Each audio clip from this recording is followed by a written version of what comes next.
You are watching Access LaPorte County, Channel 97. Coming up next is the August 9th, 2023 meeting of the Long Beach Budget and Finance Committee. You can find more information for this meeting by visiting www.accesslaportecounty.org. Calling ourselves to order 8:35, 8:34 or so, and I'll defer to Chief Swistek for the budget presentations by department. Good morning, everyone. We have a schedule this morning for the various either committees or department heads. Trista Hudson will be assisting us from Carl Sender's office. She also has the budgets for each of the individual departments that we could share with them as they come forward and have a discussion on any necessary changes moving into 2024. And the feedback we received today will then be taken into consideration as we prepare the 2024 budget. So with that, we will begin with the Community Center Committee, which is represented by Doug Wickstrom. Doug, if you could come to the podium. No, I'll be able to grab a mic anyway. If you want to, if you got documents and you don't have to up here and you can see your band. Well, you can use that one. But I mean, if you need more space than what you got, then you can certainly grab a table spot. Yeah. And we can give this full chair. So that it's easier for you. You don't have to stand. Yeah, otherwise you can stand for a while, though.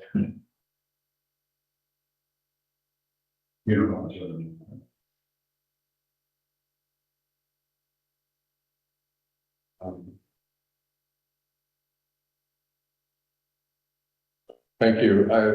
We don't have a huge formal presentation, but we do have a couple of documents. One is a proposed or a worksheet for a capital budget, and I think you have copies of that. That's shows 5 years. This is an extent or a update of the documents that was submitted last year, and for this, the capital expenditures for this year, we have done a couple of projects that were included in that capital budget. Those are listed on here. Some interior painting. Some refueling the building. We've done a couple of other things. In particular, the reinforcement of the structure in room 2, which is Amy Shim's room. We didn't anticipate that, but that we did that. And then sometime in the middle of this year, we were instructed to just kind of hold off on spending. And so we haven't really pursued any additional projects other than we had the generous donation for the landscaping and the handicapped ramp at the access to the building that is by the cooling tower. And I didn't list that on here either, because that was paid for by what's her name? Yes. So on this particular document, essentially what we did is take everything that was listed under this year and moved it into 2024, assuming that it would happen next year. And the genesis of this list came from our first, Joe and myself, Joe and Parley, were first on this committee in January of 2016, I believe. And we early on developed a to-do list. At that time, there was no discussion of capital. But we also had a list of all items that we were going to do. And at that time, there were a couple of key items. One was we knew the cooling tower was going to die sometime in the near future. We knew the roof needed to be replaced. And so we had prioritized and so forth.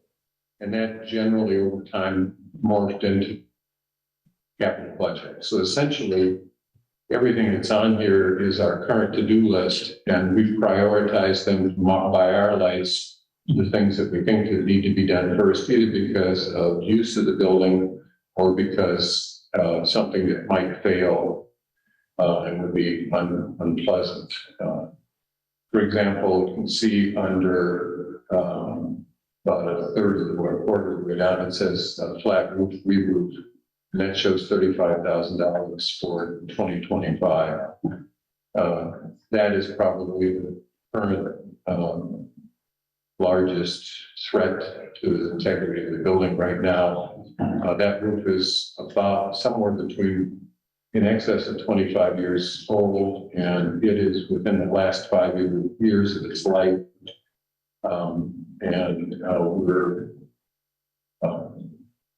hopeful. We have every reason to believe that we get at least another year or two out of it, but the town needs to be planning to replace that. This is as all of these numbers are, these are rough budget numbers. They're not, they may be replaced or may be based in kind of a tenuous fashion on estimates from contractors, but at this point, they're budget numbers. In particular, we learned that estimates are don't have much of a life in the current environment in the last couple of years. So anyway, these are numbers that are expected to be adequate for the amount for the work that has been. And I'll go through these now. With that little bit of a background, I'll go through them quickly. First item, HVAC heat pump replacement. The current building has 25 or 26 heat pumps in them. They were put in about 25 years ago. They have an expected life of about 25 years.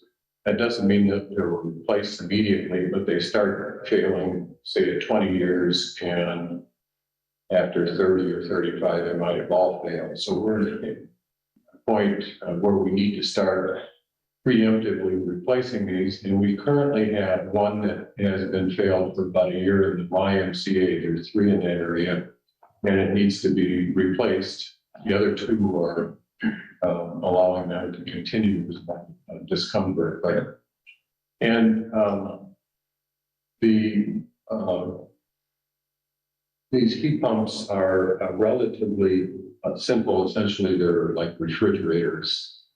They can run both ways, and they are. The first one that we replaced when we first started cost about $5,000 for the replacement. The last one we did, I think, was about $7,500.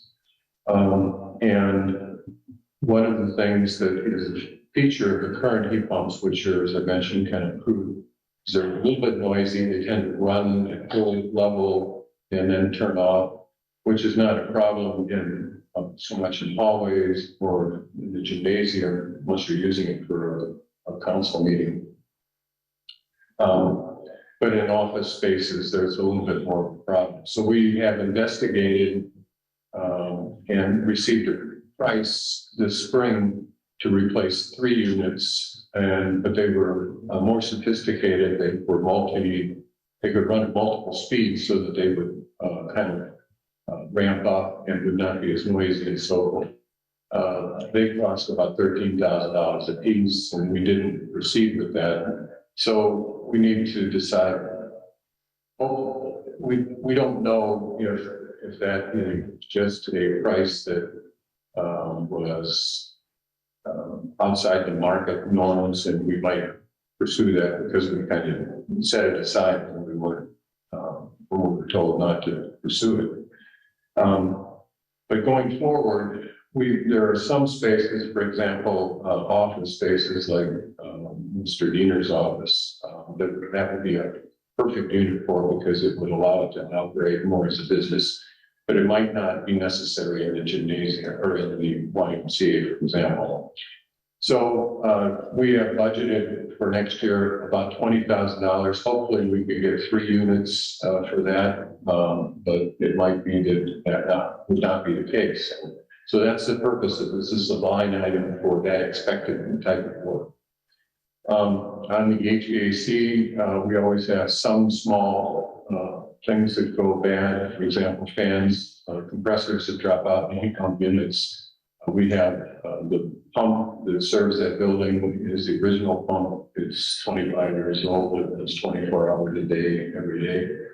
And seems to be working fine, but at some point that will fail and we would need to replace it. So that's an example of something we might encounter. Doug, may I interrupt you really quickly, please? Certainly, On the HVAC heat pumps, first of all, yes. if in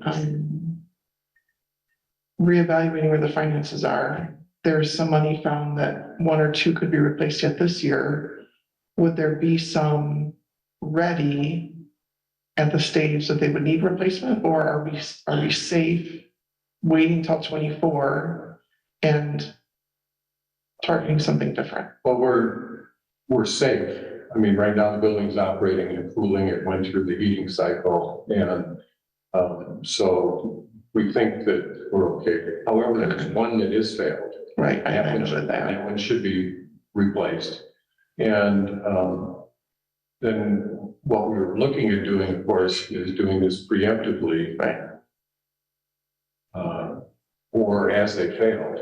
And so, okay, these are budgets, and we never know if we will run up against them.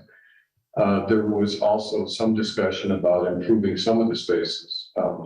So to answer your question, yes, we're probably safe, but does that give Thank you, yeah. Roof gutters, the building, when we re-roofed the building, we replaced some of the roof gutters, including all of the ones in the courtyard, because we knew there was going to be some work in the courtyard. So we needed to control the drainage there. So we took care of that. But we still have the entire west side of the building and a good part of the south side of the building with gutters need to be and downspouts need to be replaced. So this was a budget item to do some part of that. We didn't expect that we would be able to do all of this time, but, and that is, again, that is not an emergency, but it is an improvement to the building. A masonry repair, this is really composed of two aspects. Right now, most of the masonry of the building is in good shape. However, because the limestone area that's down below, newest portion of that would be in the building, for the portion of the building to go to the 50s. There are some areas that tuck pointing needs to take place and so forth. So our goal was to always have a couple of $1,000 at least that we were planning to do for masonry repair every year. And we've kind of ramped that up because we haven't done any for several years. So that's one area is just masonry restoration, which cutting out some joints and doing some caulking. The other area is because the building no longer, it hasn't for 25 years used the unit ventilator system that was there. There are a series of grates on the outside of the building that can be closed up, and we closed that 6 or so buildings currently. And so some of this money is to put limestone in some of those openings so the building is that isn't leaking air in those areas. Exterior steel doors, we have replaced in the past some of the steel doors with aluminum doors, and those are doing working great. We have some of the steel doors that are not in danger of failing. We have one in the boiler room that's completely rusted out that we would like to do, and we would like to continue to replace the doors in the exterior building as over time. So this is assuming that we could knock off another 2 to 3 doors each of the coming years. I've already talked about the flat roof. Exterior painting. There's been some painting in the courtyard, but all of the window frames on the newer parts of the building, the oldest part are copper and they don't need to be painted, but window frames need to be painted. That's a high priority. And we need, and most of the courtyard has been, the walls have been repainted, but the rest of the building is due for repainting. New carpet, again, this is an improvement. This is primarily concerned with corridors. We're looking at possibly using carpet tile to replace the carpet maybe in segments around the building. Some of it has failed. Most of it is stained and it's been cleaned many times, but it's time to dress it up. This is the kind of thing that will probably not a threat to the building, gives it an immediate jump in terms of its appearance and attractiveness. People walking the corridor and access to the building. While you're on film, sometimes they carpet it over, it'll invite the word asbestos. Is that the case in this school, or is that thing got? We haven't had anything tested. We don't know if there's any asbestos. It's possible. It is okay to leave it in place and put carpet. New ceiling. We did an upgrade in painting in the east corridor, which is the oldest part of the building. We did not, and it looks much better. We had lots of compliments on that. But one of the things that we hoped to do was replace the lighting in that area and go back to some pendant lights that would be reminiscent of what was in the building originally. Of course, we do those now with LEDs, and so they would both be energy efficient and bring back some of the character of the original building. So this is not an emergency, and certainly it's improved. The old fluorescent, I say the old fluorescent, they're not the original fluorescents in that part of the building, but and they've been upgraded to be LEDs, so they're energy efficient, but the diffusers in them are old and they're just kind of tacky. So this is an improvement to the environment of the building, if you will. These next two are toilet room updates. There are no handicapped Americans with Disabilities Act or handicapped accessible toilets in the building. There's no absolute mandate that we do that, but it's still good practice. The toilets that are in there are working with some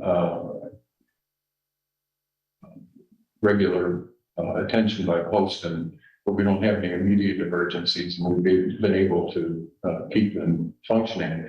But we really would like to go in and dress those up and get some ADA access in the building. The first one, the unisex, if we were to put in, there is an old toilet room that's no longer active. It's off of the old library space, which is now called the courtyard. And if that's the first one, we could modify that one, get one handicap accessible toilet in the building, off the corridor, not touch anything else. So that would be a minimum that we think that we would like to do.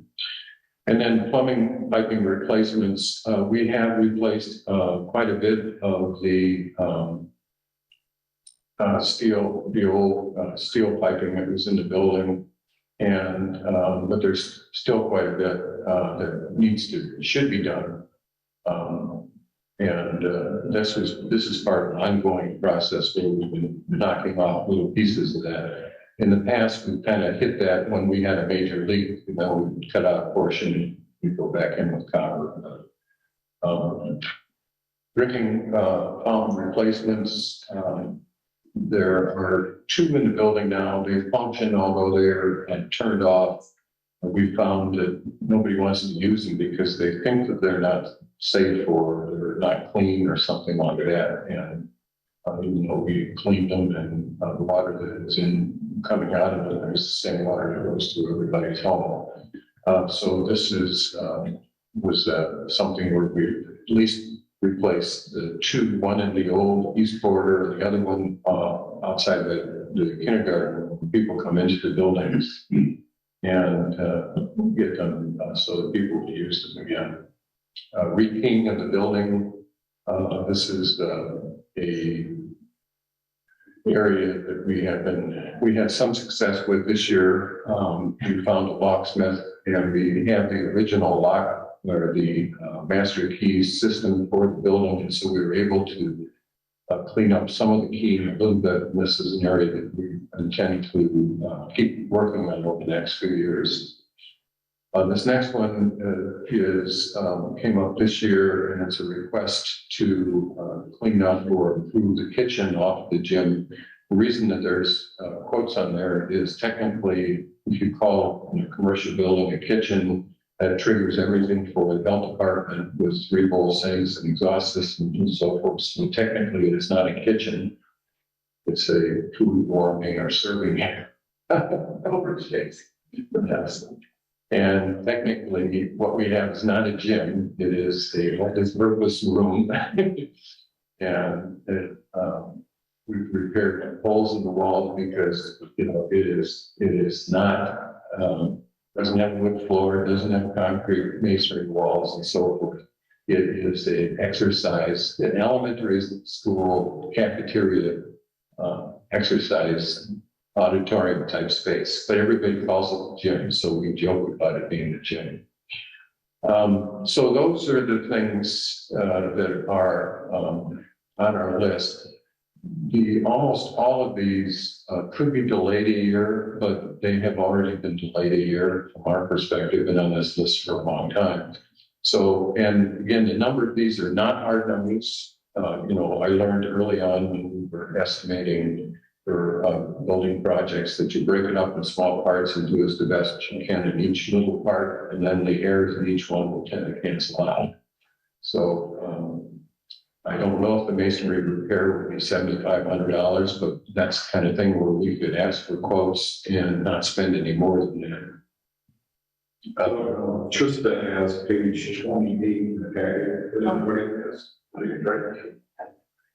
She's going to give you page 28 of the packet, for just the general operator estimate. They look at it, you take a look at that. So, compare it to the list that Joe and yourself have provided.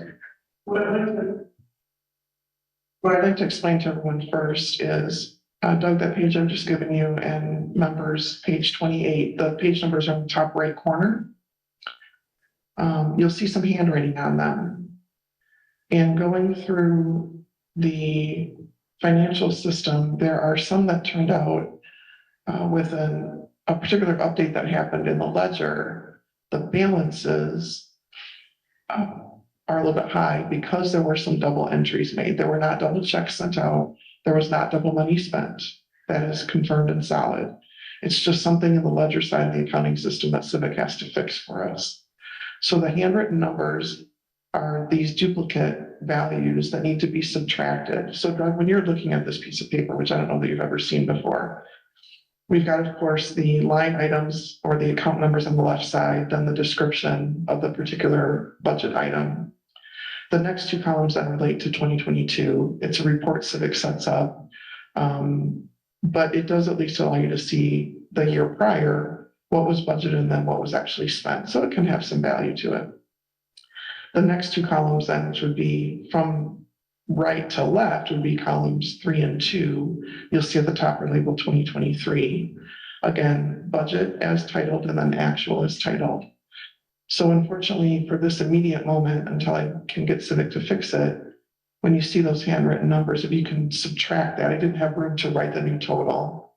It would have gotten extra messy. So on your example, as we look at the office supply line, it says $81.97 has been spent. Take $9 off of that. So you've actually only spent $72.97, for example. I'm sorry to make you do some math on that, but I promise you as soon as Civic will fix this, I'll send updated reports for everyone. Okay. And then you won't have to make any calculations. What you see then in the far right column is the remaining budget available for the rest of this year as currently structured. And I guess in the reverse, you could add $9 to that line to know what you have remaining still because of that math error. So in gas and electric, you see that you actually have about 10,000 left. Because that 66 will go back. But just so everybody understands, these are through the end of July. These are not annualized. Right. So when you say, when Trista says we've got 10,000 left, that's got to take us all the way through the end of the year. Okay. And we do have some ability. You see, for example, in what might be a good one, I suppose, just telephone briefly. If there is no expense to actually spend out of this budget for that, we can transfer some of the budget around. So I don't want this to make you nervous walking out the door today. We just wanted to get you some information now that we finally could get it from Civic. We certainly can circle back and have some additional conversations about what do we do for the rest of the year. Okay, this is operating money. And what I was just going through was For sure. capital. Yeah. It's just that operating budget relates now to the actual operating budget that you have that we're gonna talk about next. Okay, So I wanted to explain what we have at this point to give you. we have prepared a tentative operating budget. I believe that you got a copy of that. And maybe Joe could go through that. So Before we start, Mark, was our time frame on this shit? I want to run into pushing everybody back. So 15 minutes. okay, and this was great to get this level of detail, but I'm afraid if we get that level of detail from everybody, we'll be here till 7 o'clock tonight. So I think the relevant numbers for us are total on the capital that you want, and you've done a fantastic job of projecting that out. I think on this, Joe, we don't need to run through each line item, essentially, as long as it compares to what 2022 was and where you're at whack in 23, and then what we're going to need for next year. That's really all we need. Only if there's something drastically different in the proposed operating budget would we need to discuss it, really. Which when I look at their operating budget, like for insurance, we have $5,000 budgeted for this year. We show we have not spent any of that yet. That tells me that when we pay the insurance premiums for the town, that we just haven't taken portion related to that facility amounts yet. And that's our next step in our process. Right. And then gas and electric, looking at what they've submitted, looks like we need to bump that up $5,000 for 2024. They're asking for 30,000. We budgeted 25. Then my concerns, knowing how hard these gentlemen work with the building, is on the maintenance side, building maintenance. We've kind of taken back from them over the years, where 18,000 was their 2022 budget. Then we reduced them to 5,000 in 2023. You can see that they're asking for 18 again. I personally feel that should be at least 20, if not 25,000, given the age of the building and some of the things that need to be addressed.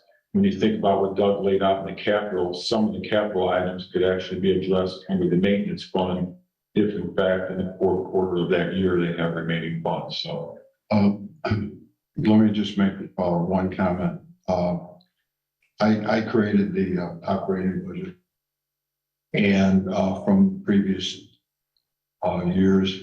And one thing I would love to do is sit down with someone and go over what you handed out on page 28 and go over the details, because I think a lot of times things have been not booked properly.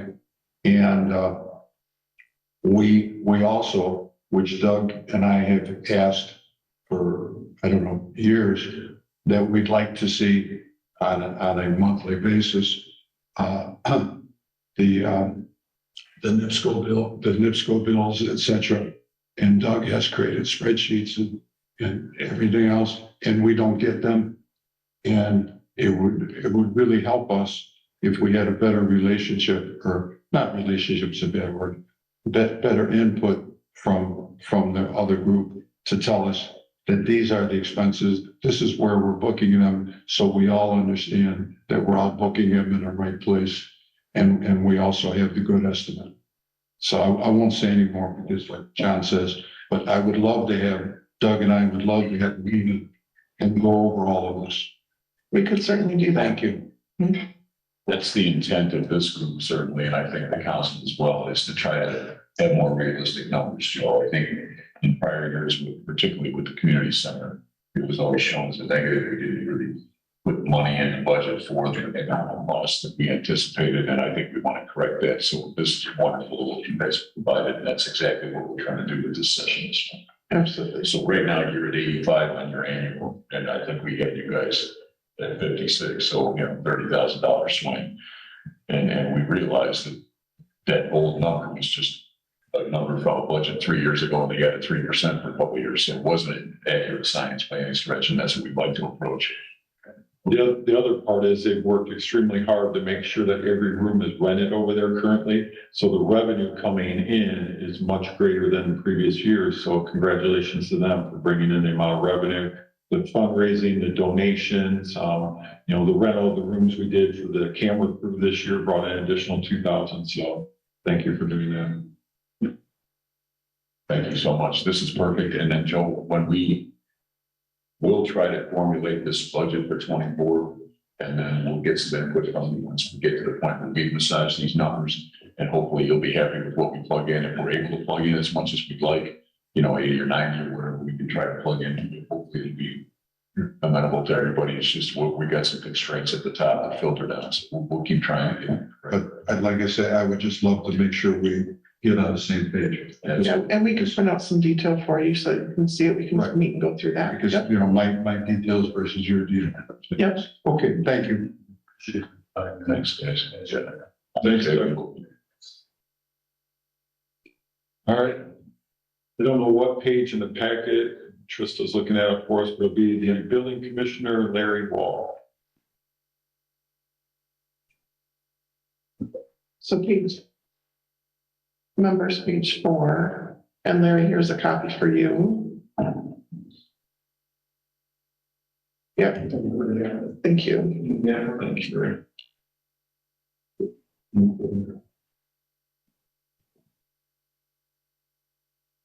Thank you.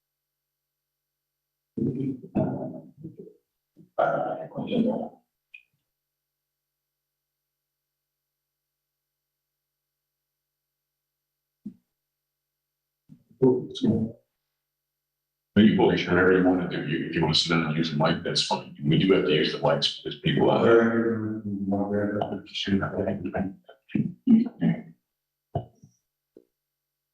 Okay.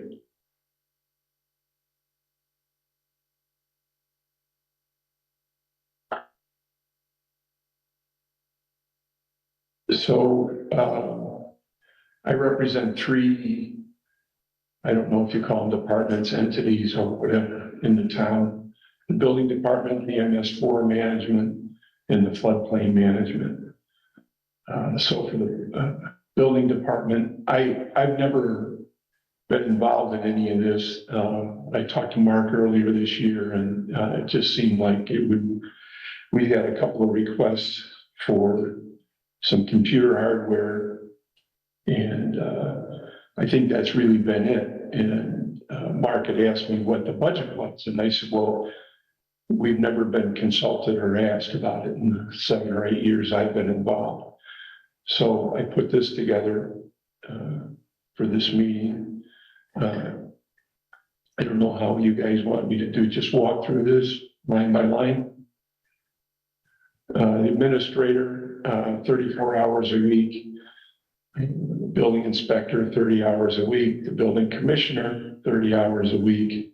The town attorney, I asked Chris, I was going to put more than this, and Chris said he probably spends less than 2 hours a week. Capital equipment is basically just computer hardware if we would need anything else.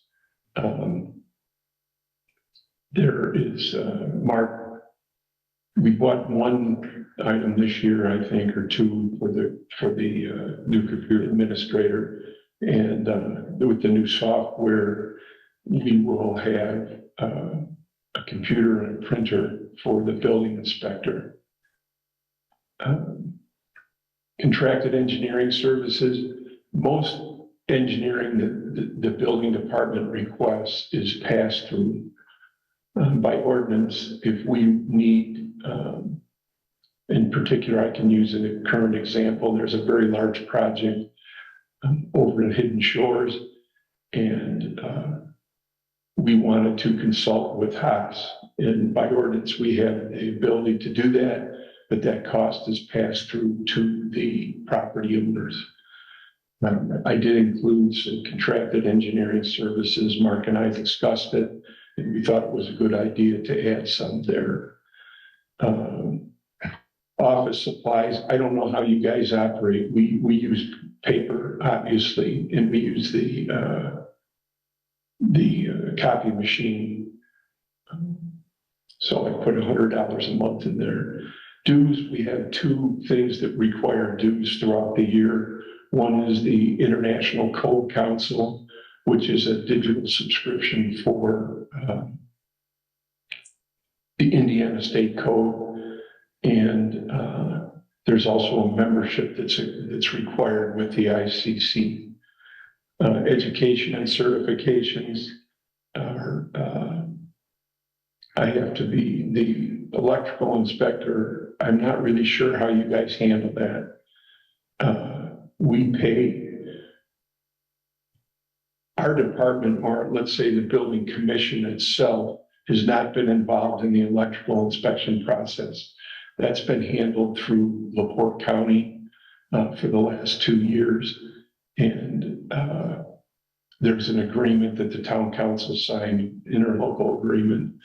And I'm not sure how those fees, Deanna has mentioned me on several occasions that we generate much more in fees than we pay out.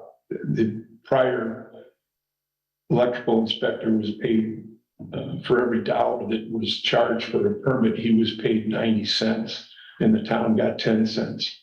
We still collect the fees, but we only pay $50 per inspection. If you guys want me to, I can look into that further and try to figure out what an equitable situation would be for that in particular aspect of the building department.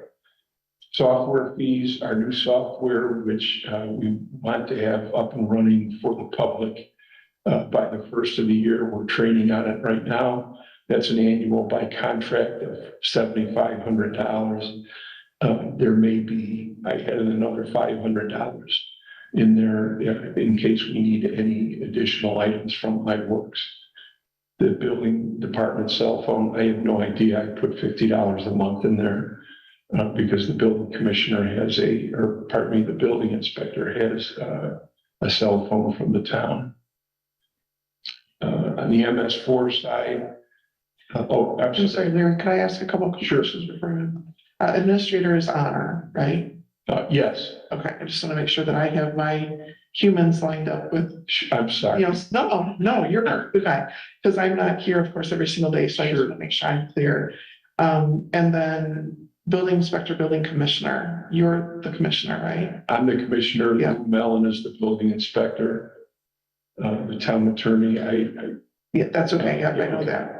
Okay, So, thank you. Trista, that was one of the questions I was going to ask, is as we build out the 2024 budget, if we could kind of clean up there, where we don't have an electrical inspector any longer, Right, but add an office manager for the building department, put the correct salary in for honor. yeah, And that's, then, yeah, I mean, that's not, we don't even need to talk about that. That's all gonna happen. good. And what I want to mention really quickly, Larry, you heard me explain to Doug about this handwritten part there. That will Yes. be cleaned up for you soon. okay. But also what I want to mention that affects you and the parks specifically, most of all, the current budgeted line numbers that you use, for example, audit and legal is toward the bottom there of your top section at number 132.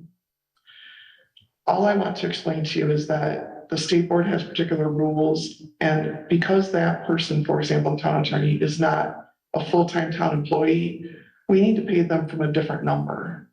I don't want to boggle your mind with how and why and where. What I'll simply tell you is when you see your budget, all of the same needs are going to be there. Your line items will just be a little bit different than the numbers themselves. Yeah, that makes sense. I think it will be clear to you when you see it, but I didn't want you to all of a sudden wonder, well, why is this number different from that? There is a reason.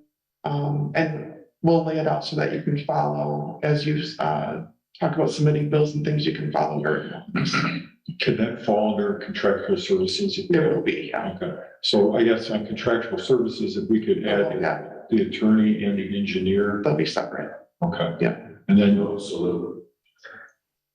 So there'll be a line item called contractual services in the building department or building. Yes. Gotcha. Yes, and then if we could add one for dues and education as well. Right. Covered currently. right, yeah, Okay. I got you. Okay, I'm sorry to interrupt, but thank you. From the income side, I don't know, I don't do that. I mean, historically, I think, do you need that? I mean, I have historically what we've generated. Yeah, no, that's okay. We've got records from the Okay. different building permits, you know, so Okay. fees, all that kind of thing. So I stopped you before you got to MS4 management. MS4 management is administrator, again, with the honor. This is something new to the town this year. I think it's been actually a little over a year. It's part of, and I guess I'd ask you guys, I think that's part of the storm sewer or whatever the fee you Not guys. really, not really, no. So The, MS4 before this year was paid for by the county. They had a full-time person that ran MS4 for Michigan City, LaPorte City, our town, and Trail Creek. What they did was they decided they no longer want to do that. They got rid of that employee. So all the respect, and then we used to be part of a MS4 operator that was that operator. We are now our own MS4. And what that means is we have all these responsibilities we didn't have before. all the state mandated non-funded items, which Yes. are beautiful. So that's why it's a whole new ballgame. And we've had some upfront expenditures this particular year because of the switch. But I don't want to mislead people either. The MS4 has been here for a long time. Tom Dolphin, his capacity as a street superintendent, did everything he could do to coordinate with that county paid employee. We actually got some funds. We had like 18,000 3 years ago to do a project from that fund. But now that's all gone away. I think we're getting, or have gotten a one-time distribution, or it should be coming sometime in the future from the original funds. We used to pay an annual $3,000 or whatever it was to that fund through the county. And then every now and then, one of the agencies would get some money back for a project. It was kind of arbitrary. We haven't gotten anything back to my knowledge in like 3 years, but we may wind up with a little chunk of change out of it. It's like $80,000 and they're gonna split it evenly or something. So it's not huge dollars, but we may see a little bit of revenue from that. But this is ongoing. What Larry's presenting here is ongoing. It's just a fact that we have to deal with now. We are, and that's what we have no choice in the matter. but as you build out their budget, Trista, both the MS4 and the floodplain fall under the building department. Mhm. So if we has dues, education and that, all that can be clumped into their expenditures, putting this all together. Do you want to leave that as just for the building commission, or do you want, Krista, this is a question for you, or do we need to have an MS4 whole accounting separate from? No, I think under the building commission department in the general fund is fine. And for a few of these that would be best served with their own particular line item, we will do that. The dues, I think, can be lumped together, perfectly fine, education. But I think to list an MS4 coordinator separate from the building department people we've discussed, separate from the floodplain coordinator, would be the best way to track it. I think what we got to keep in mind though, is as Larry broke this out, like MS4, the administrator, so that additional 68, 64 for the year should be added to Right. Larry's upper salary in that for Right. a total number, because he is that person, so. So in the prior year, because it was a transition year, we paid an outside consultant, Reggie, from Butler Fairman and Siebert. We paid her on a contractual basis. We awarded a contract, or not awarded, but we negotiated a professional services contract with her the prior year, not, I believe it was in 2022. And we paid her some dollars in 2022. We also are paying her some dollars in 23. Some of that again is upfront and it will dissipate a little bit over time. And she's a consultant. Yes. That's why I put that under the MS4 management. I don't know what the contract is with her. Mhm. And her fees, again, could fall under contractual services, no different than the attorney, engineering. Right. So, But honors the administrator down here, right? Yes, And then you're the MS4 coordinator, or no? yes. Okay. And then the floodplain management is the same, MS4, the education certification, the MS4 coordinator. We just went through our audit. I'll be quick about it. I think you guys are going to discuss it at the council meeting. It's an annual audit. We had no deficiencies in our administrative end. We had 2 minor deficiencies in our facility, and those have already, one is corrected, the other is being corrected. So the other thing on the education for the MS4, the floodplain coordinator is required by rule, law, code, whatever you want to call it, to has to do 8 hours a year. For me this year, I have to go to Indiana Northwest and take a class.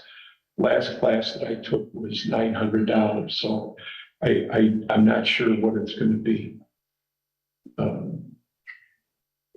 Next up is the floodplain management, floodplain coordinator. There are 3 separate areas of our town that are in floodplains. Anytime a permit or anytime work is being done on the floodplain, it's required that permits are filed with the state. They have to be inspected, and there's also education and certifications with floodplain management. That 2,500 is probably a one-time thing, and then annually, it's called a CFM, or a certified floodplain manager. Annually, that will probably be more like $500, but the initial for this coming year is going to be expensive because somebody has to go through the training in order to be a certified floodplain manager. There's two places that require dues for the town. That's the Indiana Association of Floodplain Managers and the American Society of Floodplain Managers. And they're both in the neighborhood of about $700 a year. So essentially for budgeting purposes, then MS4 is relatively a new home venture for us. Floodplain management has been going on, but you've been doing it just as an off. Right. We didn't do much floodplain management. The problem is if we don't comply with floodplain management, anybody that lives on a floodplain area, if you have a mortgage, you're required to get floodplain insurance. If the town is not compliant, then floodplain insurance through the federal government is not, you can't get it. So it's another thing that we picked up that we weren't doing that we're doing now. There's no, again, Tristan, I'm not sure how it works, but we don't get any money for that. Mhm. The MS4 actually, and I apologize, I should have brought that budget. We had to send in our permit, our MS4 permit is a 5-year permit. And we did a budget for that. And I probably should have brought it. It lists the expenses for 5 years, and it lists the grants and whatever there are over the 5-year period. I can send that. If you could email that to me, it would be helpful. Yeah, I totally forgot about it until I was sitting here, That's okay. and I thought that might be something that you guys It would be might need. helpful. I'll send that to you. Larry, on the office supplies, it doesn't look like you guys spend all that much money on office supplies. If you were budgeted $5,000 a year office supplies, would that be sufficient for? Oh, absolutely. And this budget's got me 1,200. I mean, I just base this off what I use in my own company. We can buy a ream of paper a month at $50 and that's about it. So If I'm understanding these numbers, you got a current year actual of 14 less the 1,800 that she's got penciled in. So you did, somebody charged some dollars for that. Look at that. If you're up in the building commission section, the bottom line is rent is 0, and the next one up is 14,500 on expenses. If you pull that $1,800 out of there, you're at 12 something, 12,500. Now, why that came out of there, I don't know. It looks like that expense. Were there some monies paid on the iWorks already though? So that may be Okay, contract. That would be where that was plugged, if that's already been our spent. first year expenses for iWorks, I think were 10 or 12,000. So the way I look at this is you got $100,000 current year actual under the 2023 column. So you're at 100 expended and you got 5 more months to go. So you're probably going to approach your 213 or whatever you got projected for next year or some variation thereof, 180 or something. Okay, so we're a $200,000 department now probably with the current numbers. So if this projected 260 or whatever it is Larry's got, we just need to be cognizant that we're adding that MS4, we're adding that floodplain, we need to make provisions for it somehow, in my mind. I mean, we can tweak these numbers. I'm not trying to say we're right at 260, but I mean, we're definitely more than what we planned last year. We're not going to be able to throw 3% on there and get that covered. Now, on the other hand, the revenue side of this is not reflected in either these numbers or these numbers. Right. And that's part of what, as I put all this back together then and give you for your final review, we'll pull out the building department specific revenues and see how that compares. So some of that 260 is offset by permit fees. Certainly. Yeah.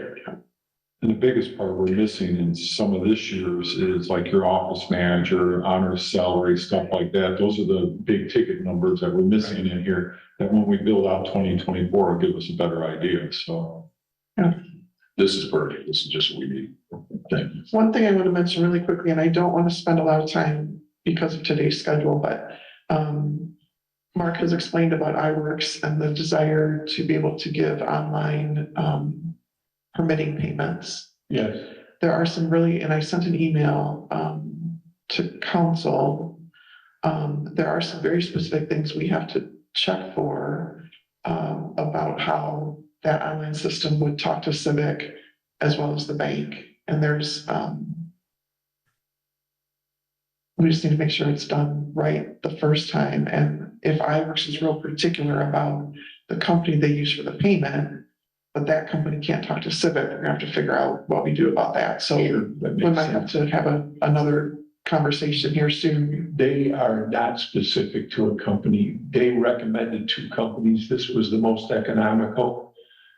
We could go to them and tell them, I mean, if you know through Civic what they prefer or what system meshes with theirs, if you just let us know, I'll go right to iWorks and say, this is what the town prefers to use as a pay system. Yeah, so we'll sit down with Mark and get that ironed out. The other part, which Mark already confirmed, I think, is that you intend the permittee to pay that extra credit card fee, so the town is not burdening that. That was the other thing. One of the systems, I think there were 3. One of the systems, the town had to pay it. And I said, I don't think that's good. Yeah. I don't like the fact that, somebody has to pay 3%, but they'll also have the option of doing everything online and then coming in and handing the clerk a check. Okay. So that, because we don't have any fiscal, the building, we don't do anything with money. Right. I'd like to keep it that way. Right. Yeah, no, that all sounds good. So we'll circle back on So those details. If I need to talk to Civic, or maybe you guys can. Yeah, no, we'll handle that. And If you let me know, I'll just go to iWorks and say, this is what the town prefers. Yeah. We actually have it on the council agenda for Monday, just to bring the council up to speed, have a discussion, and then obviously this will fall back on the clerk's office to get everything set up. But we'll keep you updated as it progresses. Okay, Thank you. and I'll send you the, I'll do that when I get back to my office. I'll send you the MS4 budget. So my email address is probably included in some email you have, but I'm happy to repeat it quickly if you'd like it now. Oh, pardon me? My email address, Sure. thudson, THUDSON, at senderdalton.com, CENDERDALTON.com.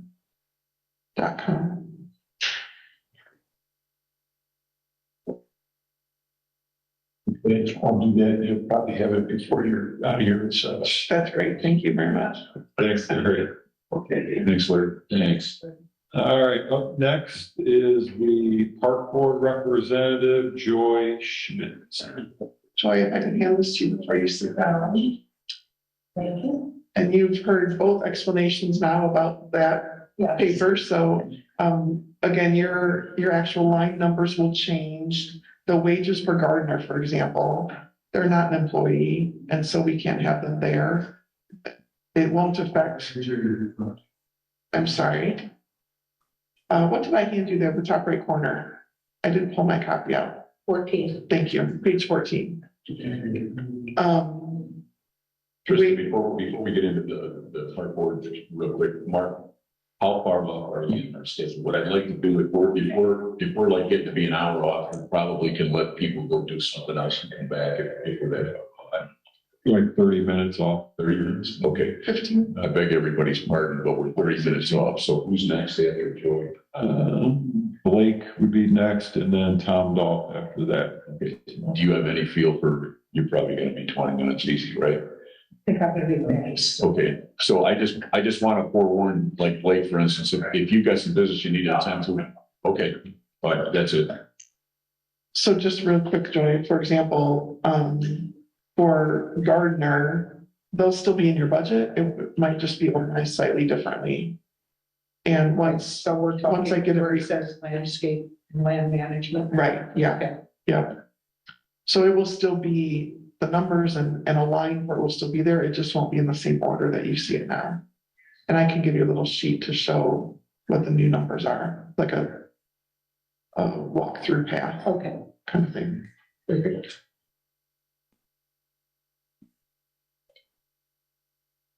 Okay, does everyone have a copy of it that I prepared? All of it is pretty much our standard operating. We did bump up.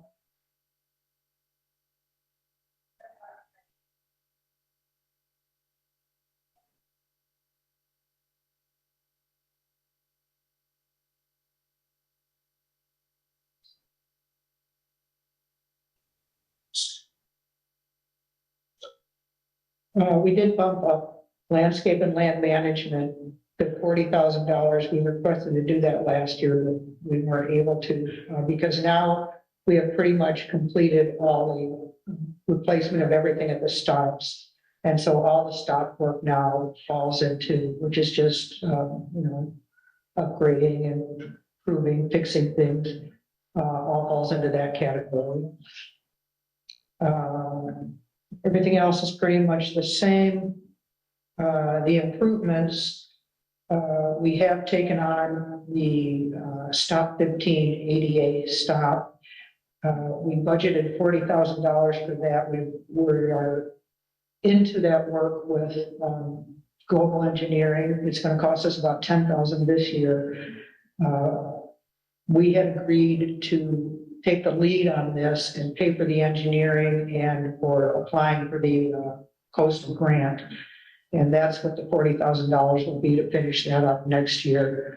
But if we do get the grant, we are going to need help from the town for the matching amount.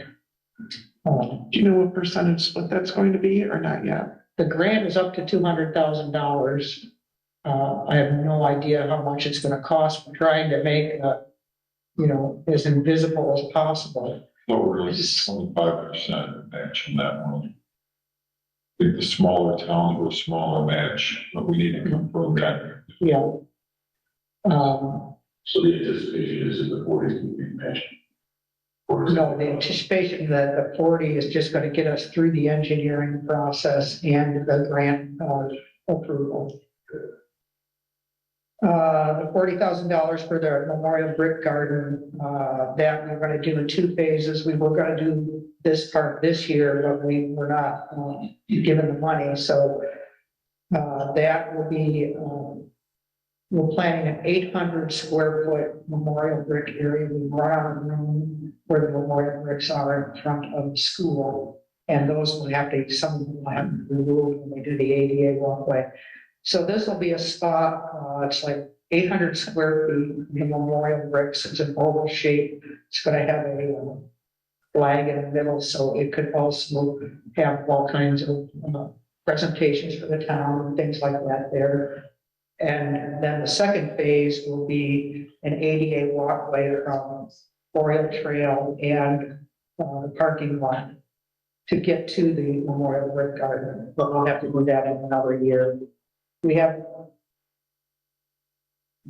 received one quote for that, which came in at $40,000, which is why we budgeted that amount. Stop 24, we would like to put some permeable pavers down the gravel pathway. That's what that's for. And every 3 years, we get the tennis court resurfaced.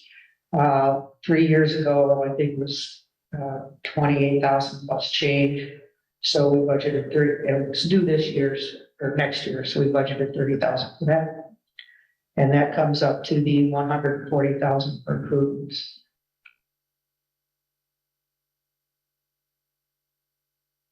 Joey, can we talk about this year's budget?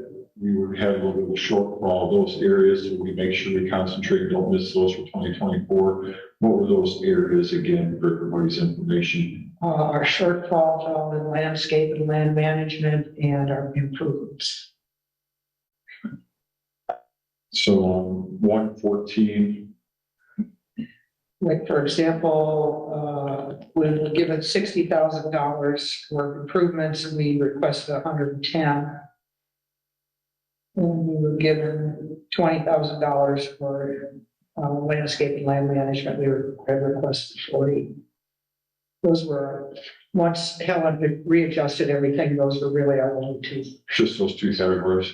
Yes. I just, for Trista's information, I just wanted to make sure that we have those 2 kind of highlighted so that this year we don't miss out on those again.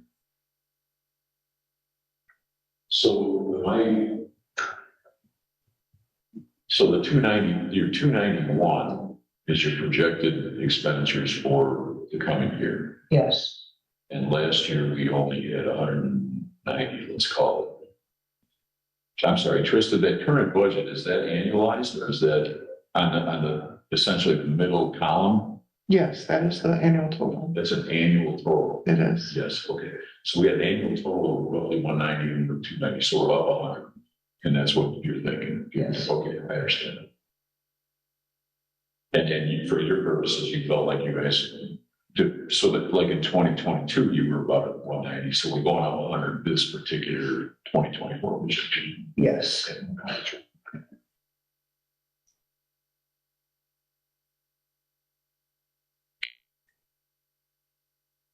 And as a quick reminder, the park department budget fund 2211 does receive property taxes. It's a portion of the town's levy. It is in its own fund, and so it's self-contained. So we need to make sure that the expenditures are in line with revenues that we anticipate receiving each year. So on this page 14, you've got a fund balance of 216 shown for current year actual. Prior year actual was 222.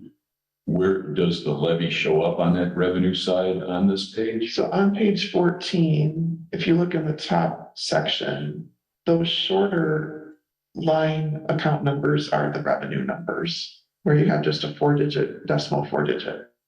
Property taxes are the 4th line down, 5th line. fifth item. So So it was their whole levy projected- is only 90 or 88. The property taxes were projected this year at 150. I do want to go back and confirm our predictions compared to what was entered into the system, which I will do.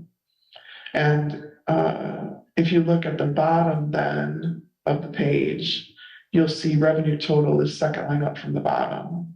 So that 181 is the total of this top middle portion. There's no subtotal underneath the revenues, which I think is not efficient, but I don't write the program, unfortunately.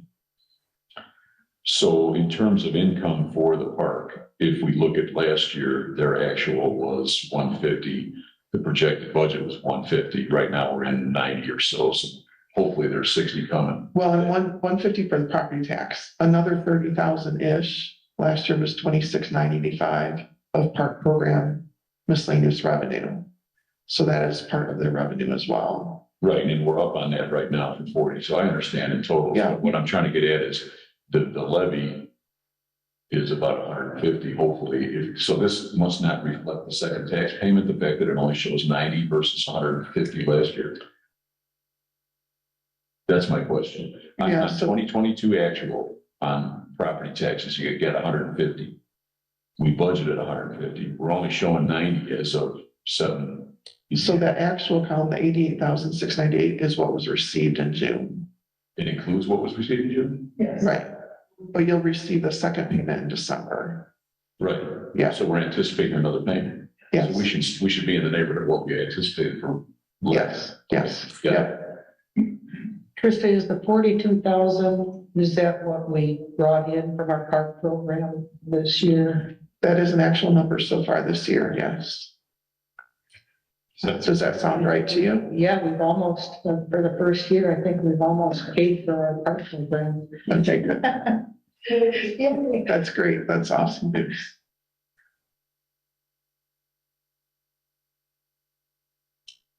Any questions? Okay. I don't have any other questions for you for today. Joy, I just want to say, as a volunteer who keeps a close eye on the finances, you do an excellent job for the park department. So every time we get you the invoices, you're Johnny on the spot, you take care of it. So thank you for everything you do. I know you make Laurel and Trista's job much easier. So thank you for all that you do. Thank you. Appreciate it. Thank you all for everything you do.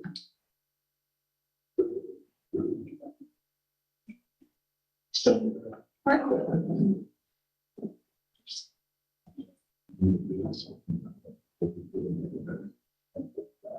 because right now it's just the contract that you paid. I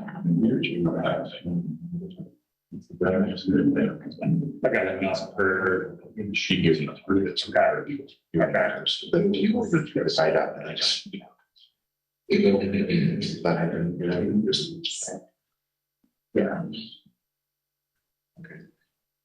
Blake, good morning. Good morning. How are you? Good, good. So this is my first time doing this. Bear with me, please. Everyone else Yeah. here too. This is- Yeah. That's the first time. Yeah. So I think the purpose of today for the 2024 budget is really just to lay out there our need for a replacement of our current engine 2. Right now, we have a service contract with the town. Everything's going well with that. And so I think that can cover our annual needs in terms of maintenance on the trucks. But we really want to put this out there because it is a large expenditure for the town. And so we think it's important to kind of lay this out. So just to give you some background on our current engine 2, this is an early 2000s American La France. NFPA standard 1901 says that trucks older than 15 years old should be placed in a reserve status.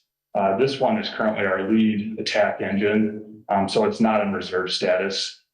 And after 25 years should be replaced. So we're talking in the 2028 to 2029 timeframe. Our current engine 2 will be in that 25-year range, and at which point it's recommended that it gets retired.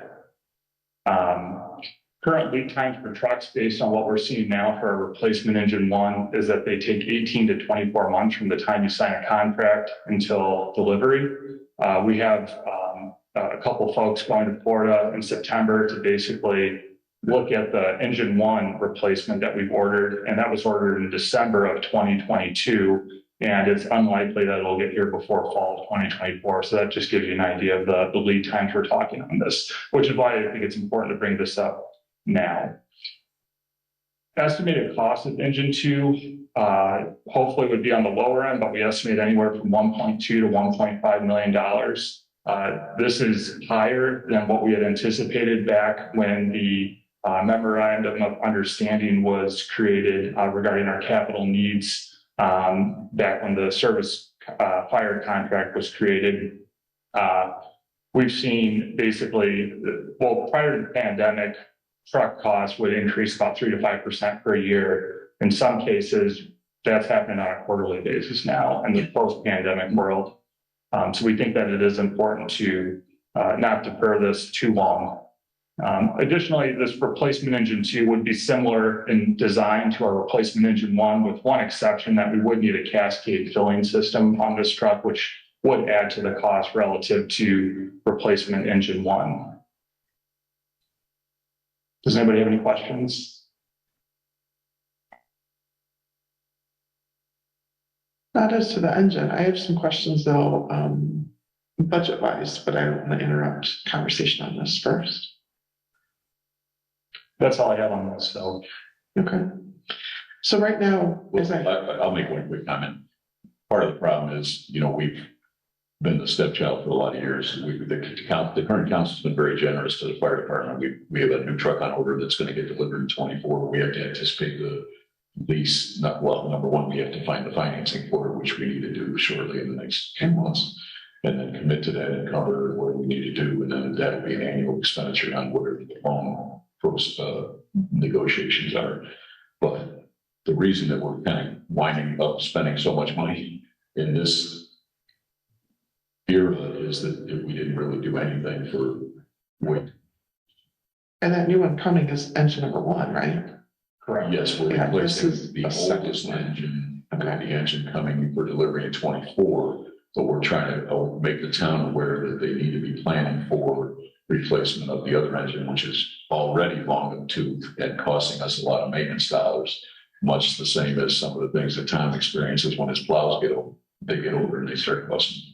Okay. I have that money tree growing somewhere. I have that money tree somewhere that I'm still looking for. No, so I'm assuming that this is not on our 5-year capital plan. Number two, no. I would suggest we get that in there as soon as we can. Yes. So you can see what the bottom line debt servicing Yeah. requirements are, because I've not heard this till now. Nor have I. Yeah. I have not heard 1.2 to 1.5 million dollars until this very moment. Right, and that's because we haven't really, it's been, as if you recall, the amendment to the contract between the fire department and the town that goes back at least 10 years that I'm aware of, probably like 15 to 20, has always had that schedule behind it that projected out the fact that multiple trucks needed to be replaced over time. It's kind of been ignored by previous councils. So the dollar amount is a projection as of today, but the town has been made aware of the fact that it needed to replace these vehicles in some sort of fashion for multiple decades. I understand that point. My point is, we don't know what the impact is on the debt service side of all these items going out.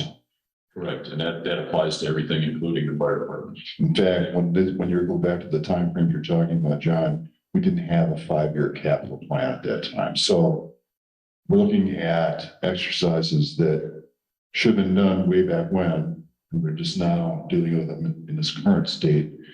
And we really don't know what the final financial impact is on the town going out. So just that's going to be an important component. Yeah. We've got some things here for later, but. So there is a contract, right, that the town pays to the volunteer fire department, as I understand it. Yes. Okay. And what does that cover exactly? That would cover maintenance on the trucks. That would include maintenance at the station. That would include fire equipment that we purchase. Generally speaking, if you looked at all the expenditures that we make on an annual basis, it doesn't cover all of those, but any shortfalls we make up with fundraising dollars and or grants. Okay. And do you pay the volunteers a small fee? For Yeah, there's a $200 clothing allowance that's, I believe it's mandated by Indiana law. So no turnout? No, there's no. Literally pure volunteer. Yes, it's, Okay. I write checks for $200 at the beginning of the year to basically cover the clothing, what we call clothing allowance. That comes out of the contract dollars? Yeah, we paid out of the contract dollars. Okay. I'm curious from a budget standpoint, I'm trying to find all the fire accounts and I'm finding some. Yeah. For instance, we have a current budget. If I'm on page 2 now. If you go down about 3/4 of the way down, 4426 shows a $65,000 fire protection contract budget. I don't know what that is. Well, that's a revenue line. Right. And honestly, I'm not sure why it is ended up there. Well, we used to do a contract with Dune Beach where we got some dollars in. Oh, They chose to go a different route after we tried to get them up to the same cost that the town taxpayers were going to be for the new building and the new fire trucks, and they decided to go different route. well, that's good to know then, because that should be a zero. But there are some other accounts in here. For instance, if you're on page 3, I don't want to belabor this, but there are a bunch of accounts in here that have zero projected budget and also zero current costs, I believe, if I'm in the right place. Right. Page 3 has clerk's office at the head. I'm assuming it's part of the general fund, but I don't know that. Right, general fund. Okay. Yep. So if you go down to 215, 510, 215, fire department supplies, they're all negative. Then you got 219 fire department clothing, then you got 342 fire insurance, and you got 364 fire. I think prior to the contract being negotiated back in 11, I think it was, these items were, we would come over here and say, here's a bill, and they would find an account to pull it from. We probably don't need those anymore. We can talk about that later. Okay. But one of my other questions for you, Trista, is when I go back farther to, hold on, I'm trying to find it. I'm on page 13 right now, which is the seated fund. Right. And it looks like if you go to the second category, which is fund expenditures, there's a fire protection account. That may be where the contract is. I believe it is because there's 38 for prior year. That was the prior year's contractual obligation. We have a current budget of 35. I'm assuming that's where that's getting pulled out of, but I don't know. Yes, the seated fund pays the town's fire contract with the volunteer department. Okay. Is that correct? Or should we be doing that in the general fund? No, that is correct there, and that would be fine. And I suggested it stay there. I do want to confirm though that the contract amount, that the value is correct as listed. Okay, we have a negotiated inflation adjustment every year. So in the current year, we're up to right around 40, I think. Yeah, so the 2022 total contract revenue was $40,580.22. And then the 2023 payment that was updated would give us an annual total for 2023 of $40,808.14. And it's basically just a 5-year average of the consumer price index is what it goes up each year. I think it's important for all of us in the future, that you've actually got, let's go to page 20, for instance, you've got in the LIT Public Safety Fund, which I believe is only the override on the LIT. It's not the total LIT, Trista. In other words, there was an LIT of like 3%. They jump it up 2.5 or something for the public safety. I'm not sure if this LIT Public Safety Fund includes everything coming in on LIT or just the public safety portion. This on page 20 is strictly supposed to be the public safety portion. Okay, very good. And it looks like we made some new accounts, which is fine. In other words, 130, 215, 364 on cost curve, 510. We'll keep track of whatever gets expended on the fire side. So there are other things that the town pays because of its obligation to provide fire service, like insurance. insurance and fuel. Yes. And Laura and I have looked through, and for 23 at least, we'll make sure that going forward, the fuel is divided as it should be. It had been that way in the past. 22 was a little bit iffy sometimes as we reviewed through the bills. But I do think it would be a good idea to list somewhere the insurance expense from fire and the fuel expense, fuel diesel, separately so it can be tracked, because the bill payments will be tracked. So we would like to be able to distinguish that. Yeah, there's this misconception sometimes about how much the fire department costs the town. I think the more accurate we can be, the better off we all are. Fuel will be very, very small. We don't use a lot of fuel. All we do is fill the trucks up with diesel on occasion. And that might be maybe every other month, maybe once a month. So the fuel will be fairly negligible, whether you want to break that out or not. Right now, we don't record separately on the meter on the fuel tank that we draw from the town. We don't generally keep track of that separately, I believe. So if you want it, Comes through on the tickets though, I don't know. or we just divide the diesel by a percentage. Yeah. So it's not a, we currently account for it, and I don't know that it's worth the effort, to be honest with you, but we can talk about that. Okay. But the insurances are fairly significant. So as you talk about that, what I would like to see is if we could just have a title as any other department for the fire department and covering like building insurance for the facility, any type of building maintenance, workman compensation, the fuel, have all those breakouts underneath there so that we can find them other than, the hunt and peck as we did this morning trying to find that. Maintenance though comes out of the contract, right? On the trucks. You pay. Yeah, but what about the towns? Well, I don't want to mislead anybody. That contract, essentially the town is obligated to pick up the cost for fire service. That it's not an either or. There are times when we present invoices to the town owns the equipment, the town owns the building. The contract with the fire department is strictly for services. We try to spend that down on maintenance on occasion, but there are times when the significant, and particularly with the age of this remaining truck, there are times when we have a big blowout bill that we have to bring to the town. I mean, sometimes it's 10,000, sometimes it's a little bit more than that. So I don't want to mislead you. There should still be some budget available for fire beyond the contract for maintenance. Okay. And not necessarily in 2024, but years moving forward, we'll have maintenance for the actual facility itself. Yeah. Garage door opener brakes or something like that. So there needs to be a fund for maintenance. Yeah, because we've done that. We've also done that in prior years. I mean, this past year, we had to replace an overhead door operator, and then we presented that bill to the town. Well, again, we try to stay within our means, but I don't think you can count on 38,000 or 40,000 covering everything over projecting out.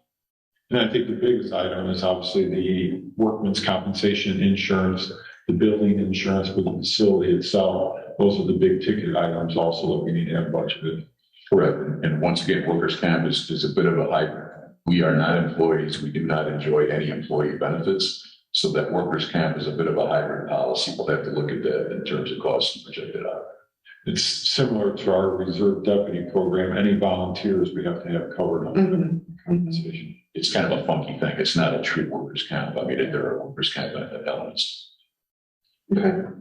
So for instance, when Mike requested the budget for our fundraising and our expenditures on the town account this year, which I think we provided already, there was an element of negative balance, I think, Mike, when you saw it. And what that means is we overspent at the end of the year, we overspent that town account 40,000 or 38 or whatever it was last year by some dollars that the town essentially winds up picking up if we don't encumber it and it swings through the following year. If you, I don't want to complicate this, just so we understand the obligation moving forward. Yeah. Okay. Thanks, Blake. Okay, great. Thank you. Thank you, Blake. Thank you. Street department will start on page 6. Tom Dahl, street superintendent. And I have an update about the 39, by the way. There's actually more money than That's great. I have what Deanna should do. Not 505, they find the stuff we're missing. 20,000. No, extra, we'll see it here, extra 77. I have a page printed out for you. Say page 6. It's starting on page 6. Morning, Tom. Trista, prior to today's meeting, we had the opportunity to sit down with Tom, myself, John Wall, and we went through a lot of his general line items and that there's a couple that he wanted to increase. We sent everybody an email reference that. And with that, maybe we should start with those couple increases on those categories.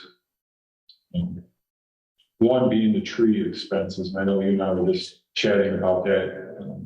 This year's funds, saying that there may be more funds left than what we expect. I will grab the page that I printed yesterday and reviewing that and circle back and explain why I believe there's more money than Deanna read pretty quickly.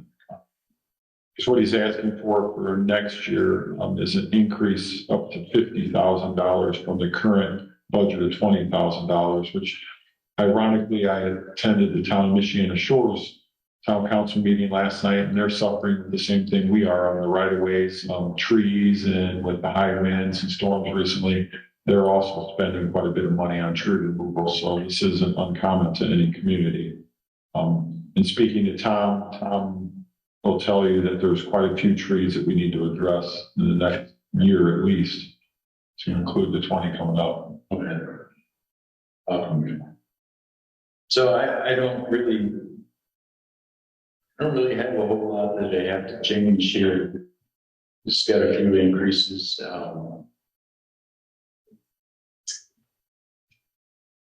I think everybody has got the email that was sent out yesterday, so it's, entire increase at 4,000. I think we're currently at budgeted 1,400 in that.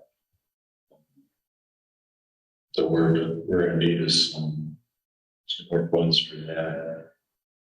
Clothing increase that by 500. Fuel increase by 2,000 because fuel's not getting any cheaper. Right-of-way maintenance, we kind of covered a lot of area with that. Many little minor projects and repairs and all that kind of stuff. So we had 11.2 in there before. Right. So I was just informed this morning as we were meeting yesterday, but informed this morning that Brent was going to one of the trucks. We have a PTO unit that drives the hydraulic system on one of the big trucks. It's stuck on. So I don't know if it's just a minor electrical issue or a glitch or something like that, but if that PTO unit is stuck on, it's continuously engaged all the time. So we're gonna check on, repairs or we'll check out as much as we can before we hit our limit and we can't figure it out, then we'll have to send it to one of the vendors. Which looks like you've got about $4,900 left in your repair equipment this year, and then also might be another account you can pull some from Repair parts. I'm going to make a kind of a global comment here, Trista. When we met yesterday and talked about a little more detail than what Tom's going to present this morning, there's just a trash load of accounts in these motor vehicle funds. I don't know if we have to have this many. Is there a way to consolidate? Can we consolidate? Tom's even, I think either Mark or Tom will speak to this later, but just in general, it'd be nice if we didn't have all these. Most of them are like 230, 231, 232 gravel, sand, and bituminous materials. All three of those could be one. The same thing on the oil, garage and motor supplies, repair equipment, that type of stuff can all be in. We didn't know if the state mandated a bunch of these or. No, not in not in the way that you have it here. Mm-mm. I think as long as we pay the 100, 200, 300, we could kind of condense some of these. Yeah. Yeah, simplifying our lives would be a good thing for all of us, I think, so. Because when Tom tries to distribute, you don't need doing a voucher, so. Yeah. It's like, where do you put it? Yeah, so can those actually be deleted off my list? You know, taken off of here, so we're not. I'm doing nothing but getting older here. Right. Careful. Yeah, I mean, I mean, either glasses are wrong or seriously. Yeah, some of them you can, yeah. One reason that on this particular piece of paper, you may still see them.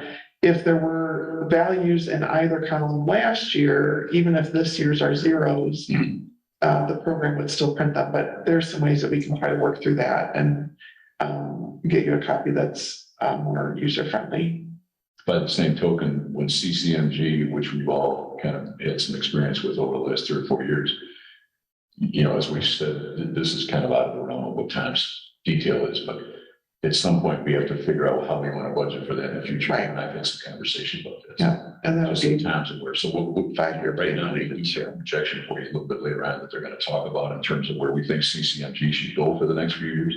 But in terms of his accounting, then that just means it stays out of his. Yeah, CCMG really, the match side from the town should be pulled somewhere different. Either motor vehicle restricted because it is a large capital, you know, road repair project, or something like seeded or a few of the other available areas. So CCD, for example. So if we combine some of these accounts and when they're combined, we look at them and evaluate those to make sure whether or not we should increase or what we may have to increase in the combination of say taking 2 or 3 accounts, putting them together, what that total currently would be. You know, looking forward would be increase it, you know, to make sure, but I didn't come up with any of those numbers. And this was last night after thinking about our discussion yesterday, you know, I thought, man, if we combine some of these accounts, then maybe some of those, if what we combine into one account should be raised and make sure that we're covering. Right. All the Well, for inflation too, of course. Yeah. There is nothing, as you're aware though, of joining motor vehicle and LRS. Those have to stay separate, as you're aware and quite sure because of that. Revenue from the state. I'm sorry.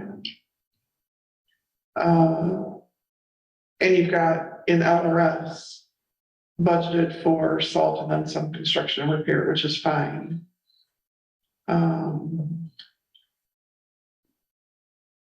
Motor vehicle, of course, reserved strictly for the paving. Just for general discussion, there are some funds that have to be spent specifically, right? Is that what you're getting at? So Right. Funds cannot be used for trees, for instance, or whatever they've got. Right. So LRS and motor vehicle restricted would not be a place for the trees, which it is not now. So, you know, I'm trying to find the trees. yeah, so 2209, page 13 is the CETA fund. That's where your tree maintenance line is, that Tom uses. And what I've got for Tom's information and to show Mark is that there's actually an additional 7,750 unspent this year. There was a couple days where some things in Civic got doubled as far as the ledger recording went, but not as to actual money spent. And so I think Deanna told you yesterday you had 1,800 left or something, right? So add the 775 to that. So she thought we only had 1,800, and what you're saying is we've got approximately 10. Yes, yeah, Okay. Which we have, excuse me, on the council agenda for Monday about a $20,000 request. So if we could take that 10, and then if we go back to the right-of-way repairs in Tom's current budget, What page are you on, Mark? You know, 6. Yeah, let me find it here.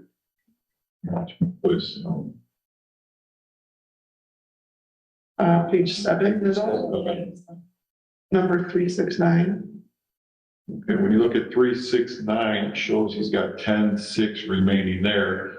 So 10,600 there, another 10 on trees, puts you at 20,600. So we could populate, rather than having to go for some sort of additional appropriation where we can pay for it out of the current budget. But we need the clerk's office to confirm for us before we move forward with expenditure that 20,000 is there and we can cover that expense on Monday. So we'll inform the council of that Monday. we got some money for finally. Yeah. So Trista, when we look at that page 13 and we're in the seated fund again now. Mhm. So we've got the fire protection contract in there, we've got tree maintenance in there. I'm a little bit unsure what seated is supposed to be used for, and I know we've got a capital fund as well. Is this correct what we're doing, or should that be in town's budget? And then if we have a deficit in town's budget, we take it from that as a line item transfer or something, or appropriation? I'm confused as to how we decide where those, I'm going to call them capital funds, seated and CC. So it seems to me that in prior years, it was, it was very arbitrary where we pulled expenditures out. I think that's Is that true. okay? Or we should? Sometimes. I mean, it's a little hard to budget. I get that. So I mean, when somebody looks at the budgets and we think about how much it costs us to do our streets, if we want trees to be part of the streets expenditures, then how come it's sitting back here? Well, it's sitting back there because that's where the revenue was available to pay it. Yeah, I get Seeded As an fund, expense though, should it be in his, if it's part of the streets per se, or am I dreaming? I don't know. But we're paying for partner of the trees out of that same treatment too. just fine. So seeded fund, of course, is, as you know, an additional revenue stream. It's intended as much as it can be for economic development, but in smaller towns, that isn't something that's on the top of their priority list as compared to some of these other things like fire protection, like the right of way, tree maintenance, like a police car lease.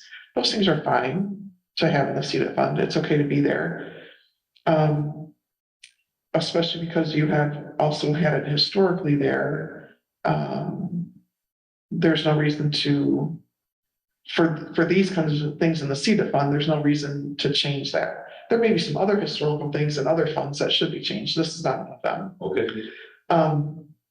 And I guess the only unfortunate part that could potentially complicate it is when we think of Tom's budget saying motor vehicle and local road and street funds. Yes, you have to look at this fund for this line item for him as well, as far as an overall budget goes. There's nowhere in motor vehicle or local road and street to put a tree maintenance line because of what those monies are supposed to be used for.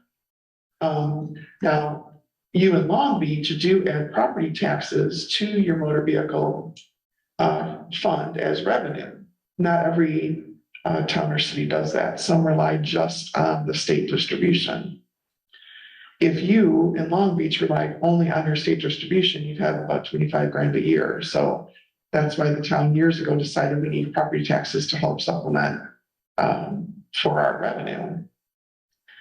Because you do have property taxes that contribute to the MVH, some people could argue you could put the trees there, but the statute that sets out the MVH fund specifically discusses revenues such as property tax being used for the purpose of the fund. And the purpose of the fund is streets, motor vehicle plowing, that kind of thing. So you really should leave the trees where they are in that seeded fund. It was a very long roundabout answer, but just to give you some background clarification on a little bit.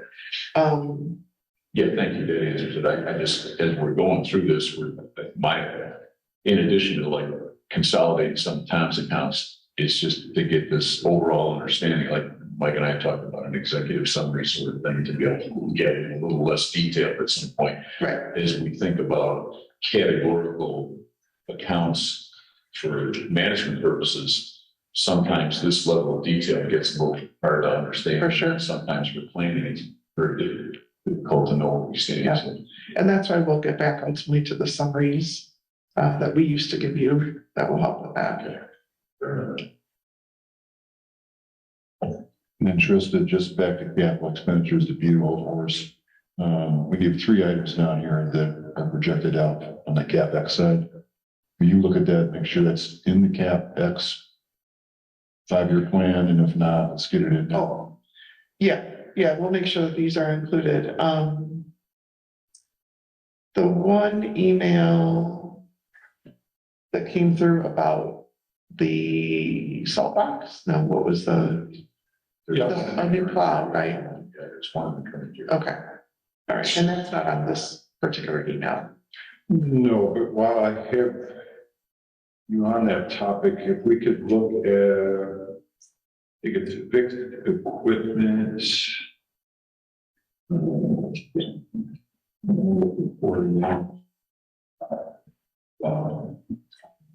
So we've got a $24,000 expenditure that's before the council on Monday, and our thoughts were after meeting with Tom yesterday, is we'd like to find a way to explain to the council that we have funds in the current budget to pay for that. So I'm looking forward to find it up. So in his budget right now, he has on page 7 on 441 covered equipment.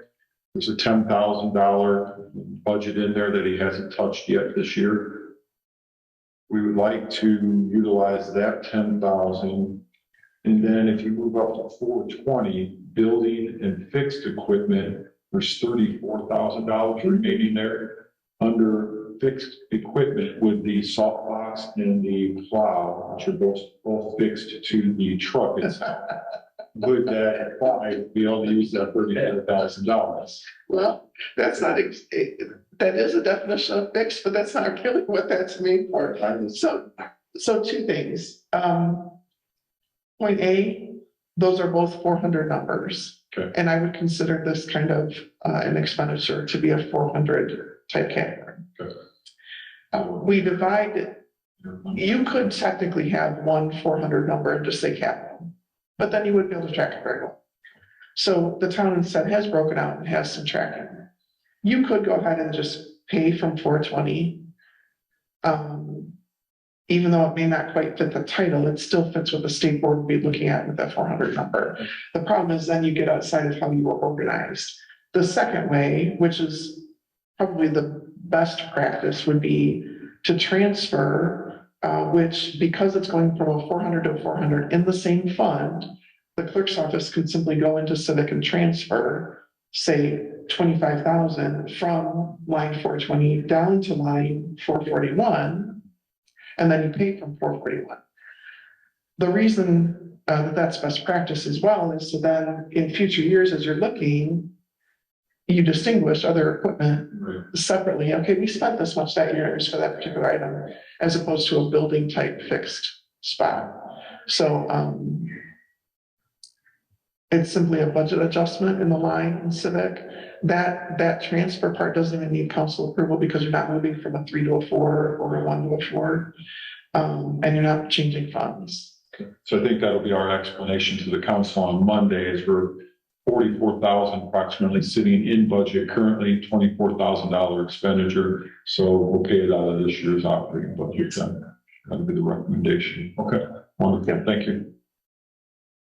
And then as Councilman Johnstone touched on, there's obviously the 3 large ticket items on the 3 vehicles moving forward, years 24, 25, 26. The reason for that is that the town unfortunately was forced to purchase all snow plows in the same year. They were never staggered. So now we're having to try and kind of catch up on those. And then Yeah, that's also, not nice. yeah, then the other big expenditure is the CCMG for the next 3 years, 24, 25, 26. We want to look at making sure that we have enough in the match and for the engineering costs to tackle some of those big projects, one of which would be Lakeshore Drive repaving, and then finalizing the paving in the community itself to include some stormwater work in that we have to do. So those projected costs, we'll just like to make sure that, we're going to be able to cover those and explain that to the council as well. I guess that Duly noted. would bring me to the overall discussion of today with all the different departments, that what we can do to seek additional revenue from the state and that to help cover some of these, major expenses coming up. I know there's going to be an increase this year in the levy, right? Each year there is an increase in the levy and the property taxes. The state has announced that it's 4% compared to last year's levy.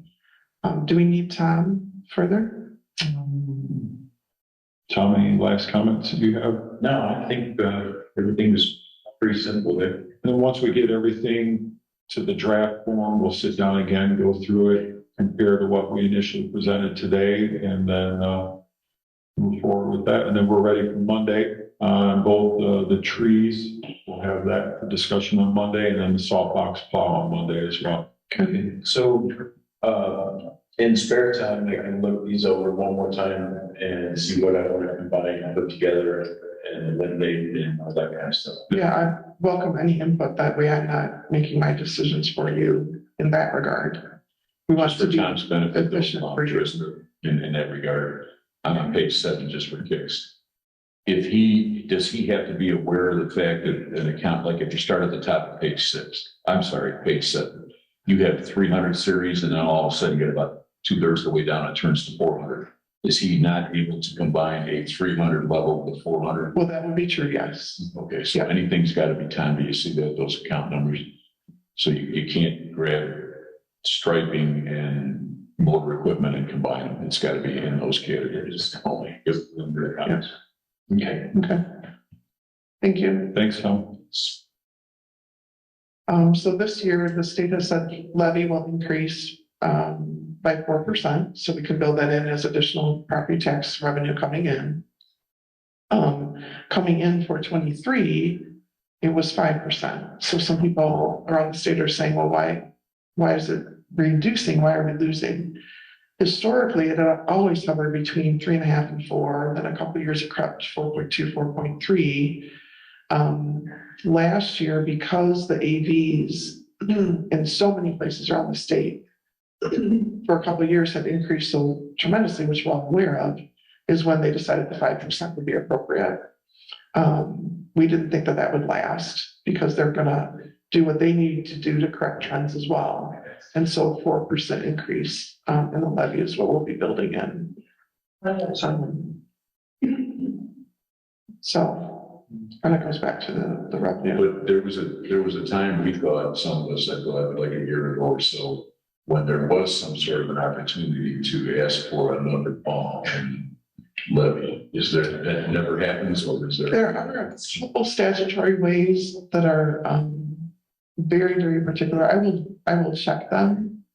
The most common is if there's been substantial growth over 3 years in your AV, that you go above and beyond what the state average is. There's a particular formula to work through.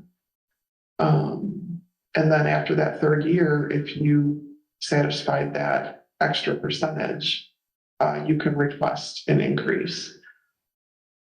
I'm not aware that Long Beach has had a huge, Well, when you look at real estate values, though, over the last couple, 3 years, I think. because of the homes here. Exercised in it. Yeah. I don't know how you assemble that information. Do you go into real estate transactions, or how do you prove that case? From the certified AVs that the assessor's office of the counties put through with the auditor. Valuations with the state. Right. Yeah. Okay. So, but yes, I will check that. So other than user fees or something like that, there really isn't any way we can go against one. Well, not a large lump statutory thing. The other area that is used probably secondly, most often is, when there've been annexations. And so if a town or city, based on pure mileage of annexation, has grown drastically, again, over a 3-year time period, which is not Long Beach's case on that, obviously. All right. Good morning, Water Superintendent Greg Parrish. You're up next. Okay. We'll have your one page here for you shortly. So Yeah. does Greg monitor and follow the stormwater and garbage fund also, or we simply do that within, say, Diane's office as far as billing and things go? You guys see what was a vehicle. Distribute that, right? We don't, the water department's done anything to do now. Okay, so the council then really handles council town administration, no stormwater and garbage. So Greg, this is your water fund out of Civic. So that one is at the very back. And it is starting on page, it's a couple pages long, starts on page 34. Because there's a lot of revenues. All of 34 are revenue items. You'll see a lot more have been used. So page 35 really is where you can put your attention.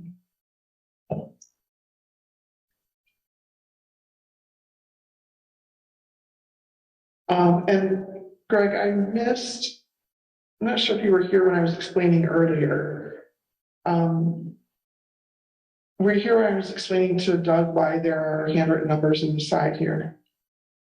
You were here then? No, I wasn't. Okay. Budget. So this page, which you may have seen before, of course, shows in the middle 2022's budget and actual expenditures. Then 23 are the columns on the right side. Budget is in the middle there. Actual expenditures are second from the right. Those handwritten numbers are because there was something in Civic that has doubled up a couple days on some expenditures in the journal, but not any extra money spent. And so, for example, that first health insurance line, it says you've spent $42,085, but add $8,500 back to that because you have not spent that extra 85 yet. So whether you consider that remaining budget and you add it to that, or whether you subtract it from the expenses. Purchase water, for example, you've only spent about 100,000, not that extra 35. So that we're getting this corrected. Civic could not do it with us on Monday. And when we get it corrected, we'll get you an updated report so you can see it. These also are through the end of July, these numbers.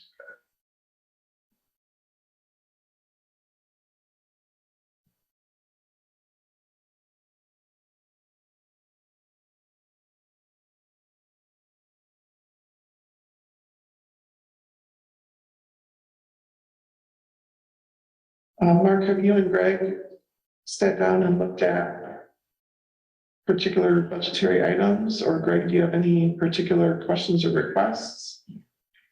No, I think maybe it's your tower maintenance one was one of the concern, right, Greg? You won't know. Make sure that you have enough moving. yeah, I think we had 30,000 in there from last year's budget. Last year's was 15,000, this year's is 30, and you spent 17 of it. Right, and that's because we had the wall and the stairs and that put in.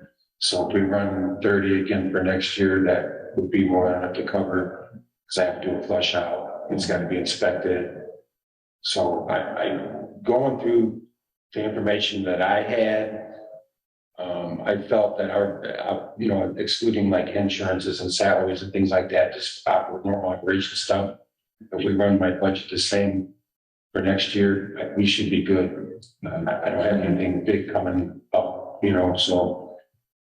And what about looking over a 5-year time period as far as other major capital type things? I assume that the tank maintenance is annual. You flush it out annually. No, it's not annual. Oh, okay. It's we have to do between every 3 to 4 years. Okay. But painting is like, should be done within every 10 years, like around 9 or so. So we'll be due for that again, probably another 5. Okay, And that's a pretty big chunk of money. So as far as, you know, I can go by what was done 3 or 4 years ago, and I was like $80-something thousand, $90-something now. inflation, yeah. I'm sure it's probably Okay. a lot more. So around 28 or 29 is 2028, 2029 is when that should happen. Also under capital, looking back at some of the other things we had, it was actually in for 2023, which we will be opening those bids on Monday night for the Lakeshore Drive water tap improvements. We don't know what that number is yet, but that will be due this year. And or at some point, probably the first quarter of next year, depending on when that project's completed. Payment, yeah. So we have, that is one of 2026, we have a truck replacement that we originally talked about. I can get you the numbers on that. And basically with that, I don't know if Tom mentioned it or not, but the truck that we have now will it's going to replace Tom's old truck. And then we'll get rid of that truck. We won't actually get rid of the truck that we have through the fleet now that I'm driving. And it just bumped down to our spare to replace Tom's old one that's probably in the last 2 years, but that's kind of what we've been discussing, so. Around is the truck you're thinking about? It'll be a couple more years yet. So they're beautiful. Yeah, 26, 27. And then we had, That's all that time on this to pick up so 80 grand or something. Well, no, well, it might be because we will be trading this one in. Right. So we're gonna take the hit on it, because normally what we used to do in the past was maybe 5 years we trade them in and we would get a killer Right, price and trading it in, and we were getting our trucks for like $17,000, you know. right, that's, I remember the way it's strong, And we'll be and that's fine, okay. then we had a water line placement on Boreal, Ridgemore, increasing pressure up there to the fire hydrants in the area stops. Yeah, that would be, you know, that's just something that, if we're looking for capital improvement and expenditures, you know, out of the wire department, those would be upgrades that could be done. Is it necessary? I feel that for fire protection purposes, it would definitely increase the pressures at 16 and 18. Back in that area. We putting that second main going from 20 west in service with the new water service project. We are. Yeah. So that helped people. I'm thinking it will, because it seems like we had pretty good pressures back in there, and when all that dilemma happened, it seemed like when we were testing our hydrants, we were getting low, and it's gotta play a role. So once we get that back in service, we got to do everything again. So I have to go back and check all of our pressures and our hydrants and flows and all that. And we'll see if it made a change. If it gets good enough. So is that infrastructure in that loop up there never been touched? No, it's all new. Oh, it's all new. Yeah. So this might get us where we need to be. It might be, yeah. There's a couple hydrants up there, and they're elevated because of the terrain back there, but it just seems like to me those hydrants are flowing too low.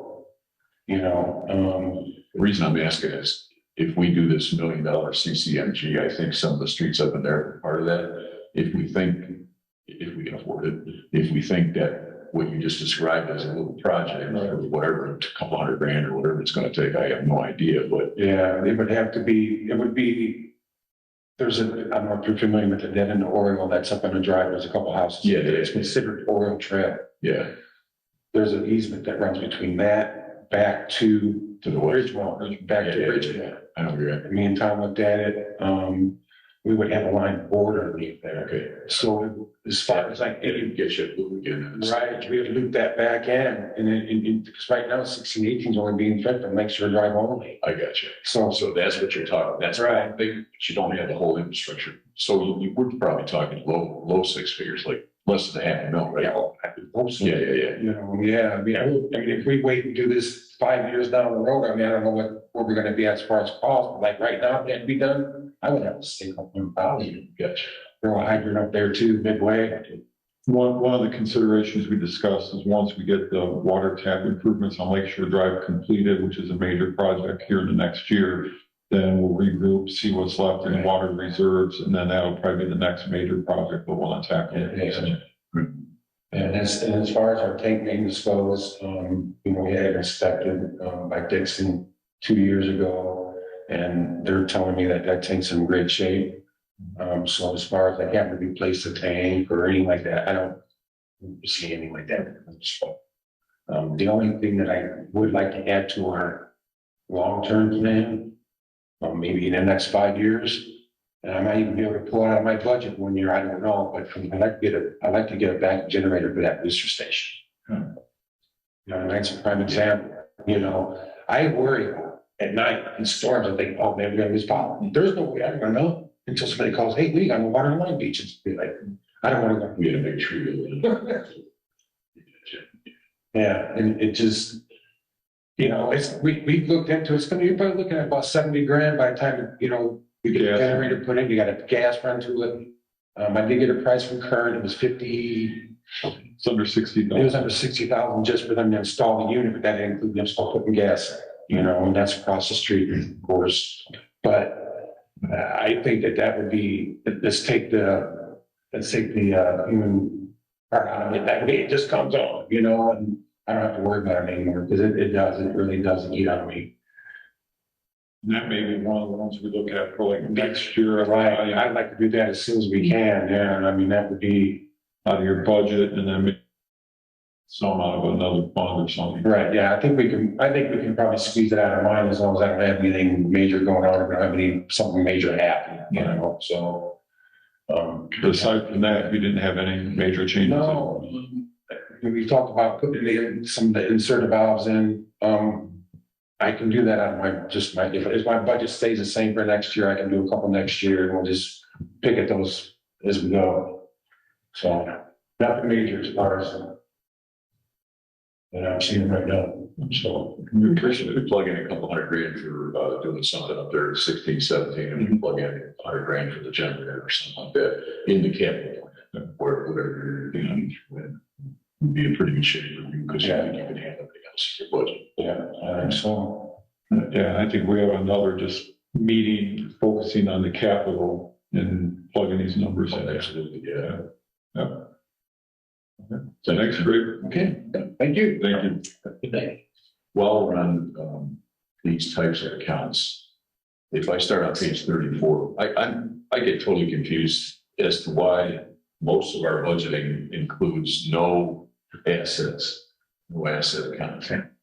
Start to talk about water on page 34. We've got all these asset accounts mixed in with our budgeting. It just totally flooded. I do not understand why that is.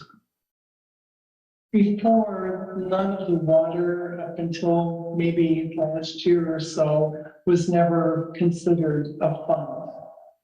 And it was then all changed to funds, which technically this used to be just a balance sheet, not a fund.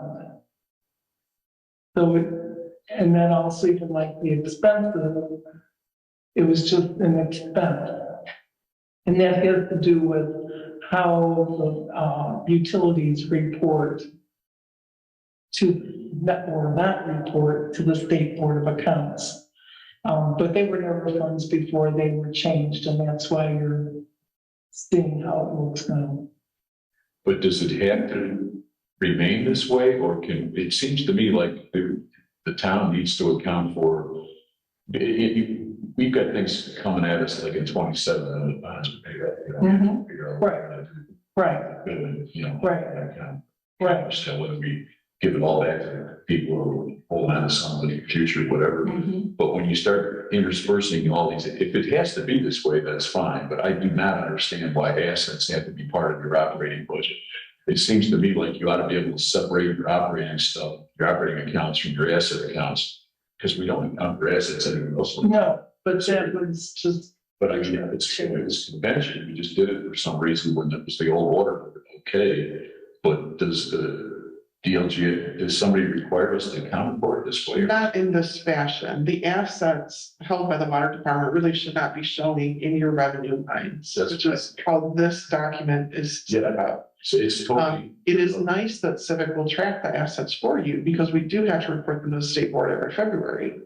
And so at least you do have some numbers here that, you know, you can look at your meters, line 1034, and we have a value. That's great. It just, in the budget side. yeah, it makes no printout sense. It makes no sense. Is So, very much. for instance, and we look at things like accumulated, but I'm down in the middle of page 34.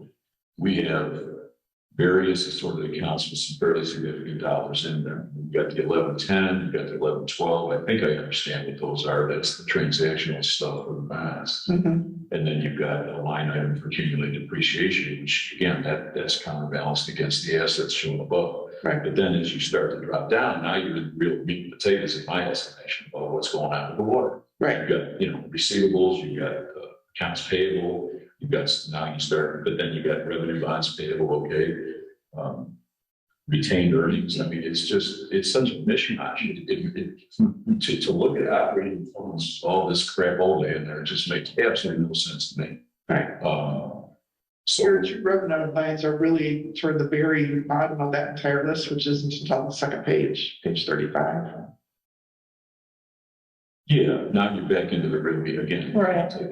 What's coming in, it's going out, Right. be accumulated in the balances. So it's just to get, you know, to show these, if we don't have to, I would suggest that we don't do it anymore. Yeah, on this report for this purpose, agreed.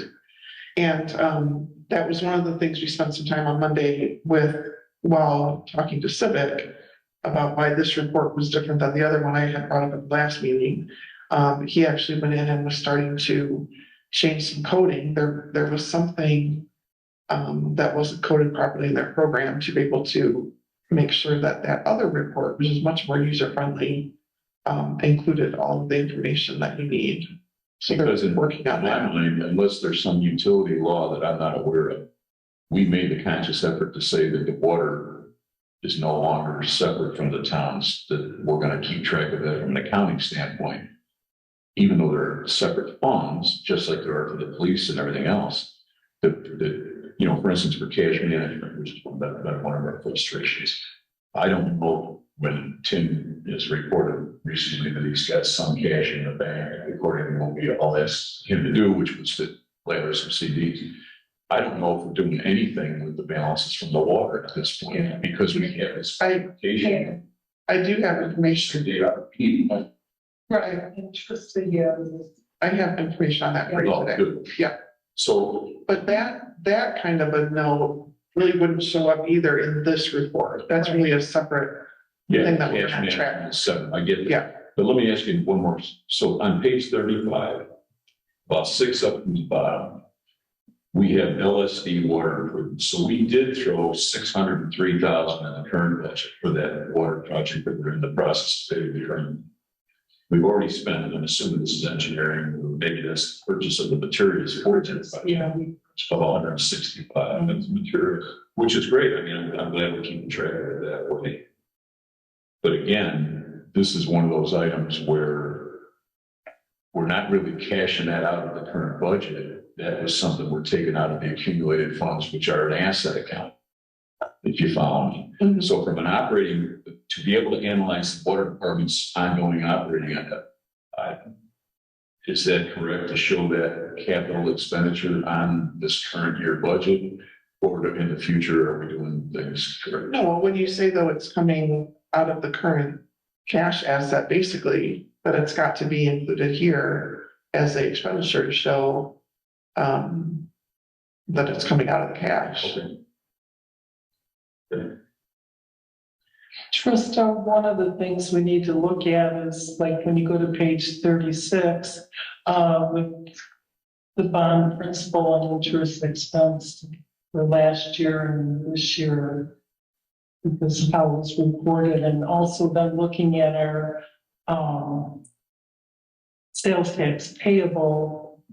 Technically, there should not be a figure, and on page 34, there's like 21,000 And I think that's how they were just journal and trade rather than handled properly. So we need to look at that. Mhm. You're talking about down, about 3/4 of the way down in 2161 on 34 shows an expenditure of 21 no budget. Well, no, it's not. Yes, that's an expenditure, but it should be hitting, an accrual, the building is dumping the action together. So just to continue, I agree. Yeah, I mean, I understand where you're going with that. This is just, in my estimation, we are not keeping track of things accurately. So for instance, you jump to the page 37. We talked about stormwater and, how we can accumulate that and whether or not, and then the garbage fund as well. Those, if Diane takes in the cash, and I know we make these adjustments every quarter, the town pays the water department, and the water department pays the town. And I don't know, this seems to me like that's all extraneous. I don't know why we do that. The garbage fund should come into the town's funds. I know it does eventually, but why do we have to wash it through the water accounts? It makes no sense. Because it's on the bills. Sorry. Because it's on the bills. Yes, but the bill is the town's bill. It's not, there's no longer a water department that has that fund. It shouldn't be in my estimation. But it's a bank. So at Horizon Bank, there's the town bank and the water bank, Why? a bank account. Why? So that because it's water revenue, The garbage is not, No, shouldn't be, nor should stormwater be water revenue. it's not water. Neither of them are water revenue. It's simply, just like the MVH state money comes into bank number one with the property taxes. It's all different kinds of revenue that come in. Okay. Perfectly appropriate. But that's why then we have the separate funds to account for it. The general fund receives its portion, MVH receives its portion, including state distributions, and we track it all. So there's a separate bank account for the revenue that come in off of the monthly bills that the residents receive, which include water, stormwater, and garbage. So because a resident is paying that bill that they receive all at one time together, it makes sense to keep it in a separate bank account number. And then move as expenditures, move the revenue over to the funds, garbage and stormwater that need it, that are rightly deserved it. Keep the water department, again, in the fund, tracking it separately. Okay, yeah, So- that's fine. It's just a little, the reason I'm asking these questions is if I look at the back of page 36, it's confusing to see a $17 billion balance. You have. Agreed, and that's because of the assets. No, I know that, Yeah, but for the future then, water fund revenue is 608. yes, Water fund expenditure is 597 adjusted for the 119 is about 480, call it 5. So there's 100,000 as of July 31st, I believe. There's 100,000 accumulation of whatever you want to call it, profit or something like that. But where is it shown on here? The actual, just like we have receipted or rainy day or anything else, where does it show what we have in that water account? well, and this report cannot answer that question for you because of how this particular report is set up, Okay, unfortunately. okay. So that's why the other report that that we want them to be able to print for us accurately will be better for you. And that's more like a cash accounting? Well, it doesn't include all of these other assets, It should, asset values. And so, yes, as far as just like we do the with, checking account. just like we do with seeded or CCD or DMH funds, it would be nice to know Right, whether or not we are collecting too much, not collecting enough on an operating basis without all this other gobbledygook in there confusing the hell. Agreed.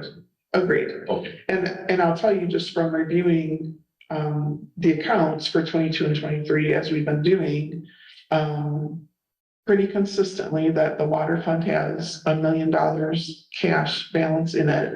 Well, the last numbers I saw And 3 years ago showed about 1.3 million. And if I'm looking at that page we just looked at, and we're knocking out 100 and change or 200 every year, so we're accumulating some fairly significant dollars in reserve every year to water funds, which is fine. That's what we need. But when I look at what Greg just projected of, 300,000 or something for capital needs over the next 5 years, do we really need to accumulate $2 million in that fund over the next 5 years?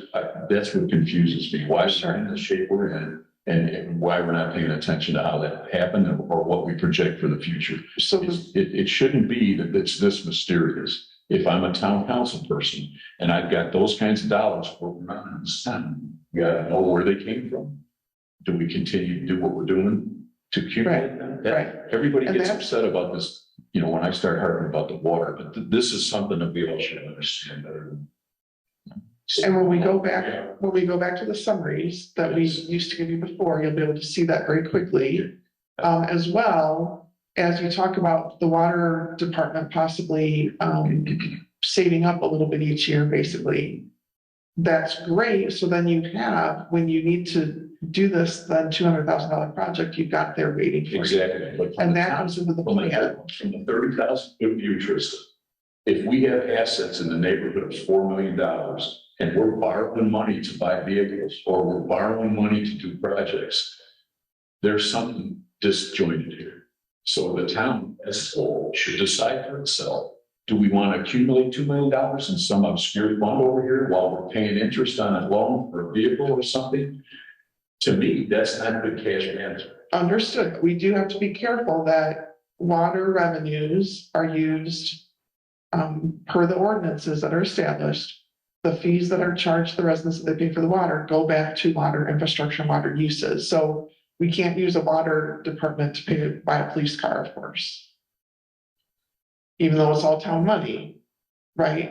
If a water fee is established based on the rate study for what water is supposed to cost, then those are supposed to kind of break out even. Now, there are some towns and cities that, based on how their infrastructure is set up and based on how their actual true utility operates, say with a sanitary district, because they have separate property and separate buildings and things, they pay what's called a pilot, payment in lieu of taxes, back to the town. To say, instead of paying taxes that this property really would be worth, we're just gonna pay this fee. And so kind of the revenue that they've received for off of their bills is coming back into the town or city. But yet there's a logical tie to why that can happen. Well, Because for of the example, tax in our little You guys don't have that situation here, so. But our little town, we've got this high, I think, 250 or so, it's negligible, it's a very small amount of money, but then it continues to go to the water. So if we're accumulating too much money, we probably don't need that. Well, but that's, We need to look at those guys. sure, agreed. And say, okay, does that money just go into the bank for the water department, or do we use it to buy something else? Or do we offset some interest costs on something that we're borrowing money for? That's the kind of management I want to be doing in the future. Right. Somebody should be sitting in these seats later. That hybrid comes back to infrastructure for that fire protection related type infrastructure that's needed with fire hydrant. That's not how it's been spent then. It's just been accumulated in the fund. We've spent very little on that in that realm. Well, actually, I think we really need to look at that. I know that whenever purchases such as new hydrants or so forth, that's what that money is to be used for. Even like he's talking about putting in a roof, to get a better pressure up there. That's what those dollars should be spent on. So they are being spent. Was on correct. Right, when, even the water tank. Let me put you this way, Laurel, but if you look on page 35, Okay, and it's not a lot of money, okay, but it's the principle is what I'm concerned about. On page 35 is where that 4,462, it's halfway down the first column. Fire protection service, that's where that's accumulated. Right, okay, So right now we had prior year 35, prior year budget, and then we actually 35 is what we brought in. right. Current budget, we have nothing. Well, we didn't, this is not, the budgets are not, The reason, The budget was done for 2023. no, let me say really quickly, the reason, John, that that's a zero is because Helen had pulled it out and made a separate fund, even though we told her she wasn't supposed to. And it's been fixed in 22 on this paper. The 23 has to be reversed still. Because we were focusing on 22. So if I showed you instead page, hold on one second, let me find it. 39.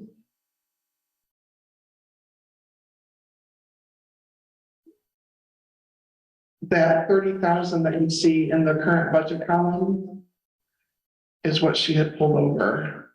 That's the budget for it. Yeah, that 30 should be in the zero spot. So we just haven't gotten to that adjustment. But we haven't been ticking that down. Unless I don't see it somewhere. Should there be a cost category down below that money is spent? there are accumulating, like you're trying to look at here, like That's okay. pumping maintenance, equipment maintenance, maintenance of water tower. And then actually, Greg does have a fire protection supplies. Those are when we purchase the quick releases. That's what those funds, the fire protection funds are used for. Yeah, so you're about 2/3 of the way down page 35, there's Right. 364, Right, and it's got a $20,000 budget, and we spent 7. yeah. That's still 10 short of the 30 coming in. But, you know, I don't want to be different, it just seems to me that we don't have a firm grasp on these balances, what we're doing with the operating funds and others. If we can correct that by getting the gobbledygook out of the statements, I think we'll be there. Mhm. And then if we accumulate too much, then we need to address water rates or something in the future. Agreed. Yeah. Okay, Yeah. all right. But I don't think we want to stay on the path around, which it seems to me is we just keep accumulating funds and throwing it up in some obscure bank accounts. That doesn't seem, whatever. So just to wrap up, we got like 3 more topics to cover. We have a police town hall discussion and then clerk's office. Under the police department, which you find on page 4. One question I have for Trista is for 2023, there's going to be a large shortfall for salaries for 2023. How do we plan on addressing that? Do we need an additional appropriation? How is the council going to address that? Because the budget was not prepared to cover the salaries of the 5 full-time police officers. Okay, but then tell me, again, because we were not involved in this conversation or decision-making, I just need to find it. There is some salary in the lit fund. Yeah, Tell me what that plan encompassed. well, that plan was kind of devised by Clerk Perry without any input from any of us. So, Page 20. yeah. That's what I was looking for. Okay, so in the lit fund, there's a budget list of 215,000. So in my just super simple review at the moment, if we add that 215 into the values that are listed in the general fund, it doesn't seem that you're so far off.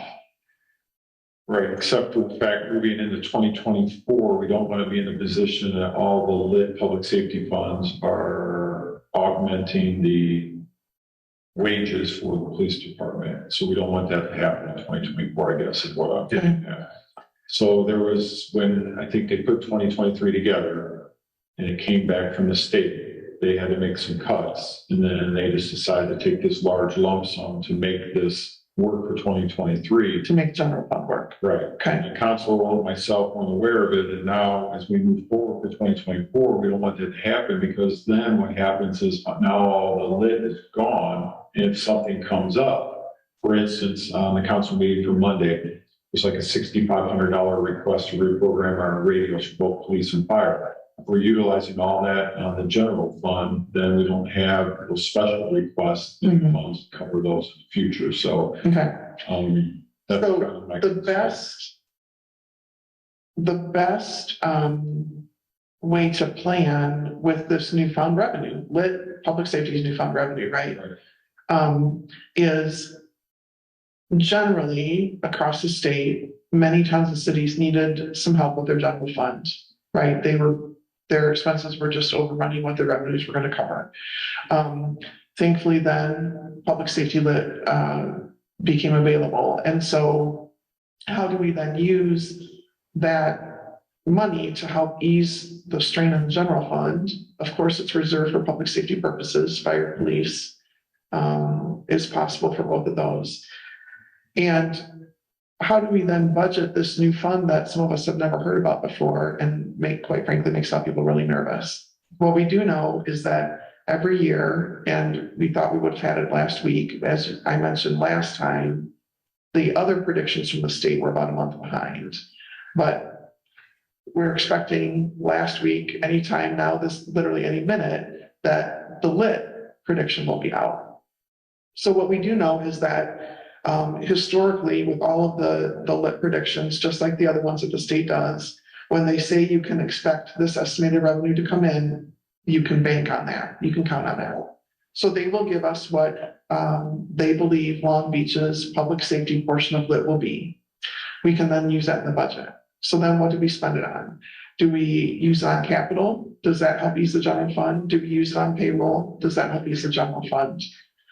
Some people were really nervous to include payroll on the lit expenditure because what if it's not going to be there? I can promise you it's going to be there. And in fact, you did not receive it in 23 because it was brand new for LaPorte County, but each year there's a supplement that comes in May as they balance out the end of the year prior. Typically, I've seen it to be about 10%.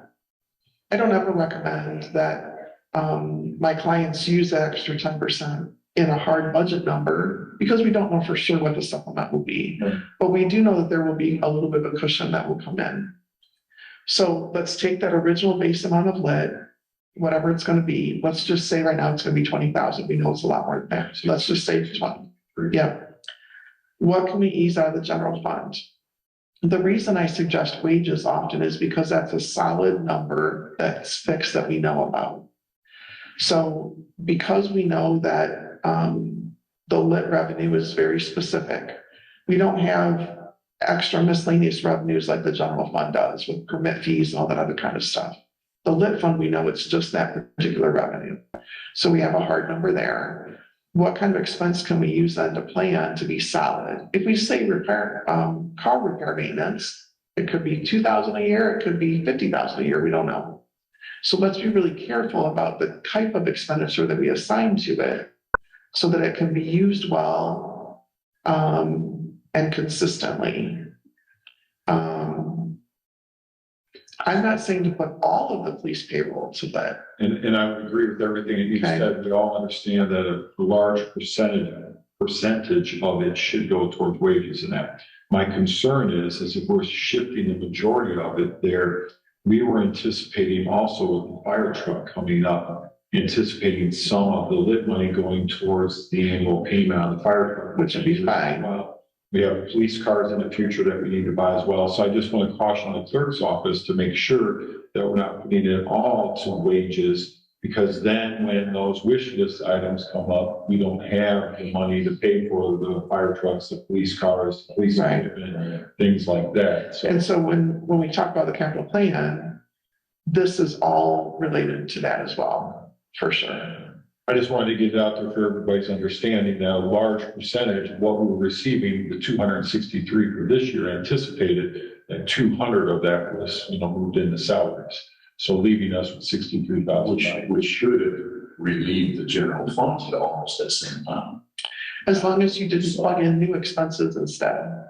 Sorry. As long as you didn't plug new expenses into general fund instead. When we all looked at this overriding brand new revenue stream, we assumed it could help us with public safety building expense as well. So I think we need to just get our capital plan finalized, which is going to come up relatively soon. Yeah. Sit down with that, we just need to make sure we're affording all the things we're trying to do. Yeah, it was a bit of a shell game for those of us that experienced it, to see that all of a sudden the money was gone. But if that's the way we should do it, if it's one of your recommendations, that's fine. But if it relieved the general fund to that $200 something, we need to figure out where Right. Which we didn't get that explanation. Yes, we didn't get that explanation, nor did I think showing the numbers. That's what. Yeah, we'll have to check into that. The other thing, Mark, about your wages for the police department, I mentioned to Tim about making sure that we had talked about last time about overtime actually being used when there's overtime submitted and things.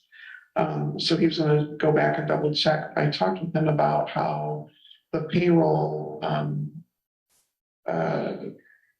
lose my word, the payroll part of Civic should be set up where you have a couple different, like sub accounts for each person, basically. So under your pay fund area, you should have the opportunity for 113, 114, 115, and he plugs in then on this payroll, okay, we have 80%, 10%, 10%, whatever. Right. Um, And it used to work that way up till here recently. yeah, and so we're gonna check that, and Laurel and I will go back then and see if, just as kind of a lump, we've already spent maybe, I don't know, 20,000 in pay in overtime this year that we should be recording properly in this spot. And that's about what it is, about $20,000. Okay. Already this year. So with that, starting out at the top, the wages, obviously, we need to make sure that in 2024, we have that budgeted to the number it should be to cover the 5 full-time officers. The overtime, I'm asking to increase that by 10,000 from 45 to 55. That's the largest increase that I have. The reason for that is, one, we did increase it last year. Salaries have increased. There's other mandated training I have to meet in 2024, so our officers are going to have to attend more training in that. So I'm going to have more expenditures. So the 55 will work for that. Aside from that, the fuel, I do not need my fuel increased. It could remain at what it is if we can start pulling from the other areas. Fuel expenses, for example, in the street department, currently in account 210, they're sitting on over $16,000 in fuel. And that's more than enough to get us through the rest of the year. It looks like whenever the fuel bills are coming in, they're just paying all the town's fuel out of the police budget. And then when it's exhausted, they go and look for other money to pay for fuel. Even in the stormwater fund, there's $2,000 for fuel in there, and none of that's been, Laurel and I found that when we were reviewing the 23, 22 bills and 23 as well. And we have recognized that, we've kind of that she'll be doing it good. Correctly going forward. So, yeah. Yeah, so and if that's true, then this 2,000 increase to our fuel, I don't need that, because as we all know, when we ask for increases, it messes everything up in the general. So my budget for fuel can stay the same as long as we start drawing from fuel on the other accounts. On police department supplies, I only asked for $1,000 more there, going to 9,000 because of cost of materials. Software licensing, I had a $1,000 increase. Our software licensing contracts for all of our mobile CAD, our computer aided dispatch, all that is going up. And then police overtime is in the other one. Okay. So aside from that, I didn't have any major increases other than just the overtime. Okay. So, and then the salaries, obviously we'll have to look at either from the HR committee or council level when we do the salary ordinance. I didn't Right. anything better. Aside from that, I've also got like Tom, some that I can, eliminate, like surveillance, maintenance. For whatever reason, fire, electronics is in the police department account. I suspect when the break apart into department numbers 520 happened, that a few of them just got an accidental So I budget. can send you the ones that I don't need any longer, just for reference. I Okay. can have those. Unless anybody has any questions, I didn't have anything major. No, the only thing I see is there's a few accounts here that, like, if you look on page 25 and 26, those look like some sort of wash accounts in case we get some grants. Is that all those are? We just keep those. So here, Mark, I printed this worksheet packet so that every single account, every single fund that is in Civic right now would come out so you can see them. And page 23 is police donation, small funds, small expenditures, but that is police department related. And then there's some, as you saw, there's on the other all the zeros that are distributed system. We could leave them there, not use them, not put paper on them in the future. I mean, I'm not suggesting we don't need them. I don't know. I just was curious if we need them, keep them, but we don't. Yeah, Are you saying, do we have a chart of accounts that we can just get a copy? we do have a chart of accounts. I can print it off of the system. I don't have a copy here, Okay. but That'd be helpful. yeah, so for example, in your packet, if you look at page 11, at some point, Operation Pullover must have been something the town used.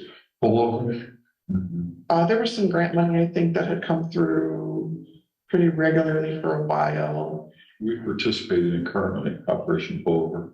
Okay. And we're reimbursed overtime by the county currently. Uh-huh.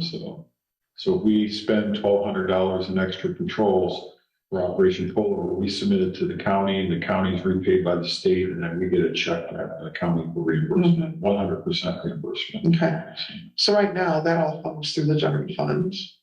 It's fine there. If for some reason you wanted to track all that separately, you could, but then your payroll would need to come through this fund also. So there's other examples, page 12, accident report fund. Sometimes, things were started years back that just really, over the course of time, don't become efficient anymore, and so they're not used. So, Getting back to like on page 23, the donation account. yeah, What is, I guess I'm looking for a current balance. Showing us as a negative. That's because there was no budget for revenue. It's got a negative balance because they pulled money out of there. They didn't have anything going in. So if there was a donation, it should have gone in as a. Yeah, but I can think about the entire year this year out of the donation account, we may have spent $2,000, if that. I don't see. so right now, on page 23, first of all, if you look at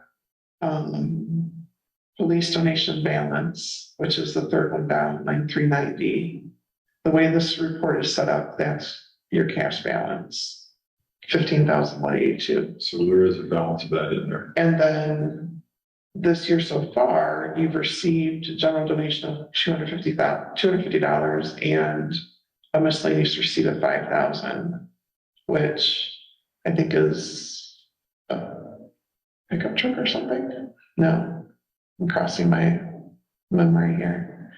Anyway, Sale of our police car. was that 5,000? So, Okay. If it wasn't supposed to be into this miscellaneous fund, right. then let me know. But then so far you've spent $508, except the 175 was doubled. So you've actually only spent $325.27. So that's probably always. But is there really 39,000 sitting in an account somewhere? No, because again, it shows an asset up at the top, which is a cash allocation that Civic does, but the fund balance itself is that 15. So why is no, it cash 19? I guess. because of some allocation allotment thing that the program does that, here I got a page. Should it be, I don't know, okay, that's okay, I mean, So, if that's, it has to be that way.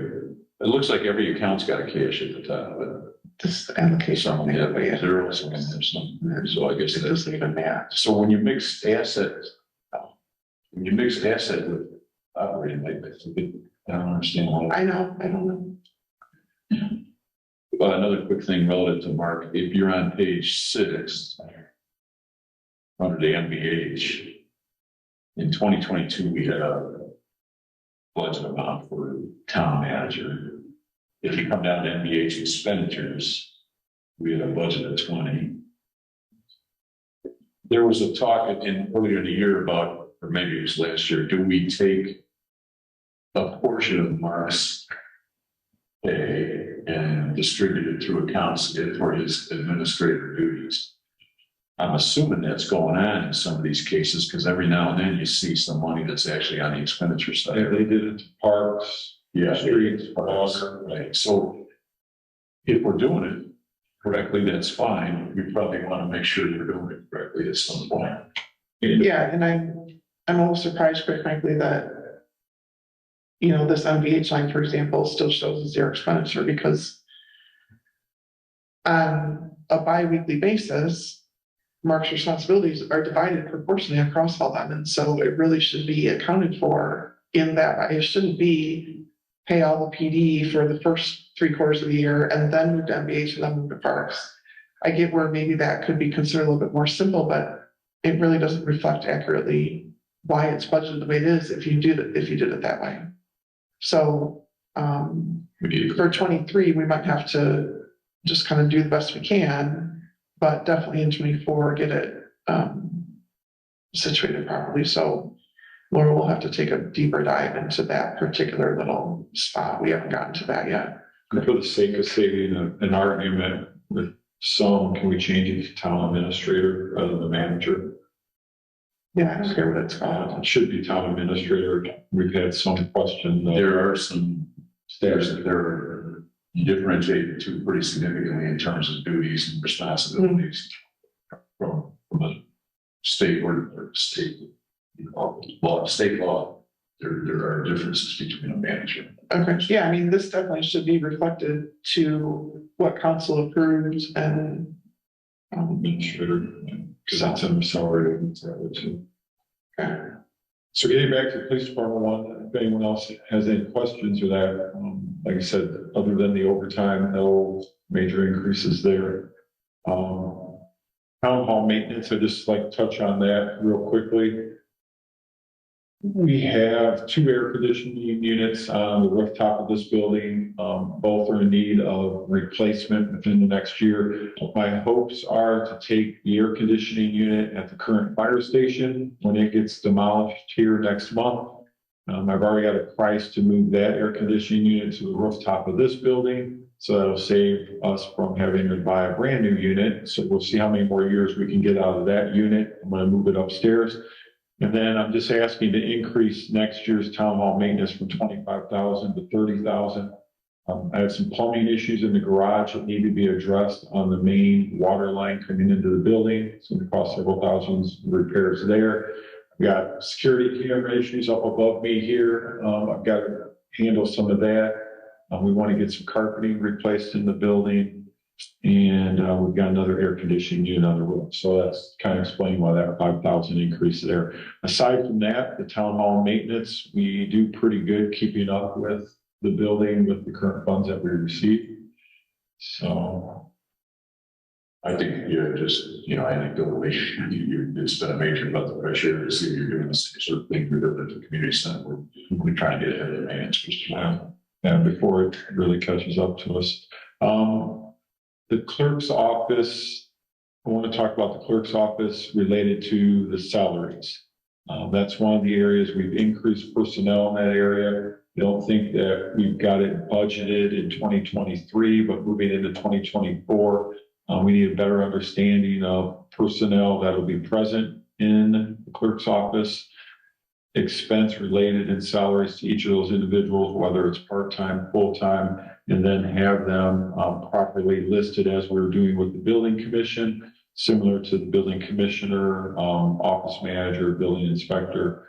We should have them titled either through deputy clerk, office assistant, water office manager, things of that nature. I just want to make sure that we have that covered. And, where's the clerks? What page is it? Page 3 is the general starts. So looking right now, looks like you got your clerk treasurer, we're accounting for town attorney, clerical assistant. That's probably, looks like 95,000, so it would probably be, it's obviously more than one in there.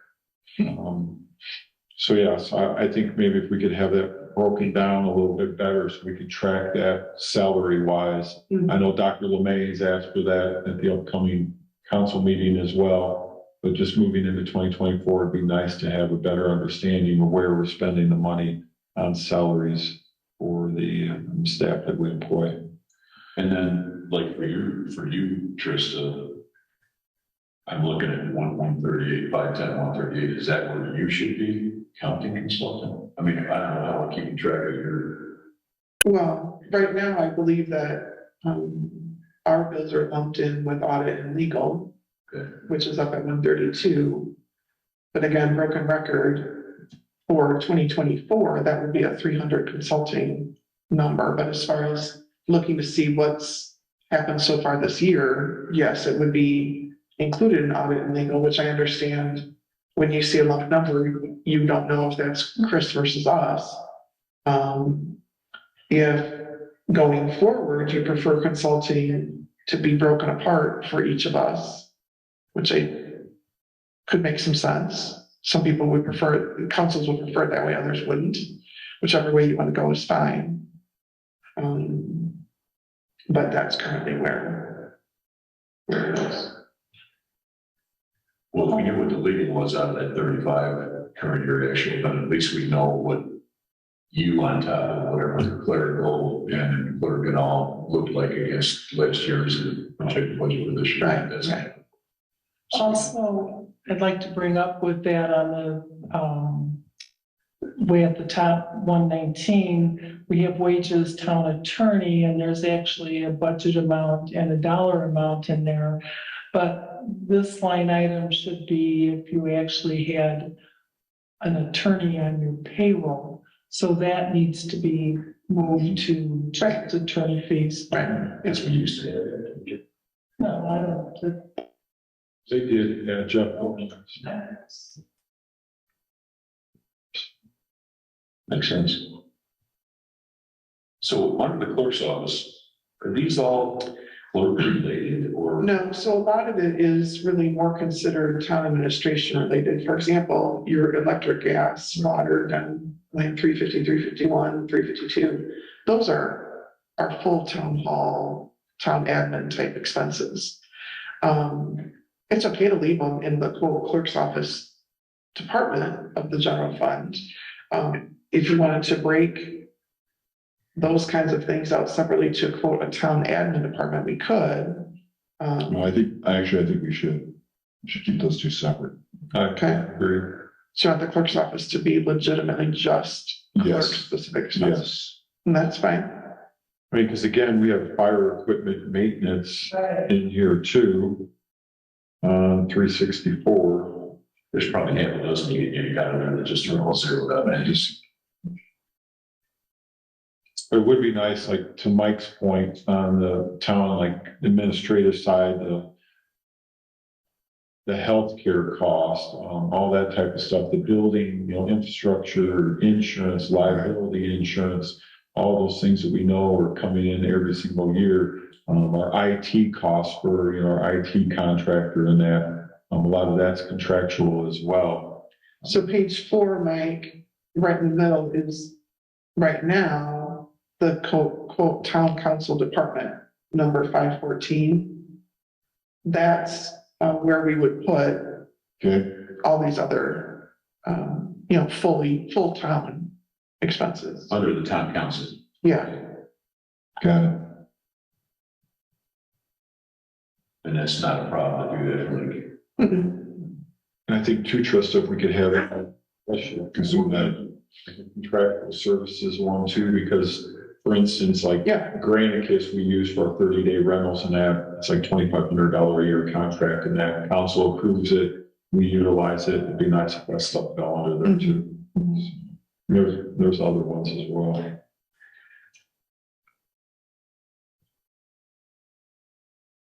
Aside from that, I just had a couple of things I just wanted to touch on. I shared this with Trista, but I wanted to just throw it out there for everyone's consideration.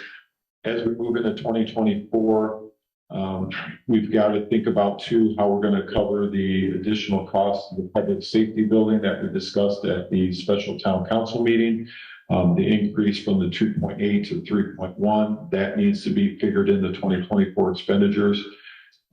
We need to figure in if there's any additional septic cost related to the new public safety building. We need to build in a number for that. Healthcare cost, I've confirmed that we're looking at about a 12% increase. That is provided to us from general insurance. That is their estimated amount. Republic for our. By the way, on my soapbox, it baffles me that every single year health insurance thinks they should increase by 12% when inflation isn't even that high. I think I'm sorry, Social Security cost of living increase, Social Security, I think is 3% for 2024. So Republic, which is a big ticket item for us, our refuge pickup monthly. I've been working on this for the last 2 months. I confirmed on Monday that they are 99.9% sure they're going to extend our contract for us without the increase. Initially, it was going to be an increase. I advised I wanted a 1-year extension, and they said that they'll give us a 1-year extension with no increase. So that's good news. So we can keep that the same.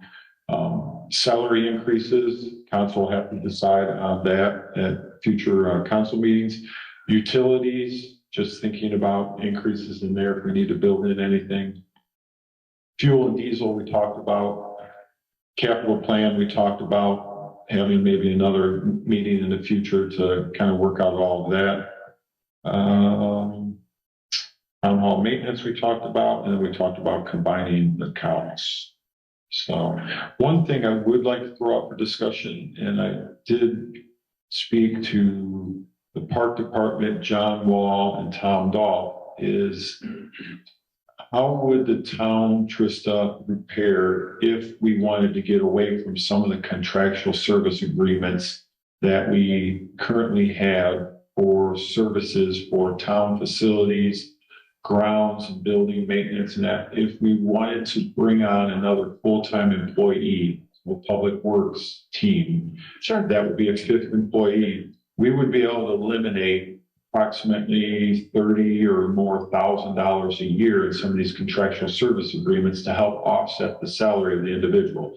So if, as an example, we were to pay somebody $45,000 a year in a starting salary and then add full-time benefits to that, another, say, $18,000 or more in benefits, how would we budget for something like that? What would it do to our tax levies coming in and that by putting another employee on and pulling funds from streets, water, town, and park department to pay for this particular employee that would be helping all of those entities? Yeah, so it's not going to change the levy. The property tax levy is determined based on AV, and then you're capped out at the max you can request. Of course, we always have enough budget to make sure that we can balance against that request. So it's a matter really of looking at each of the funds, what percentage they might contribute to it. Okay. Can they afford, if it is that the employee will cost more than the current contractual service in total, can each of those funds then support that little bit of increase or not?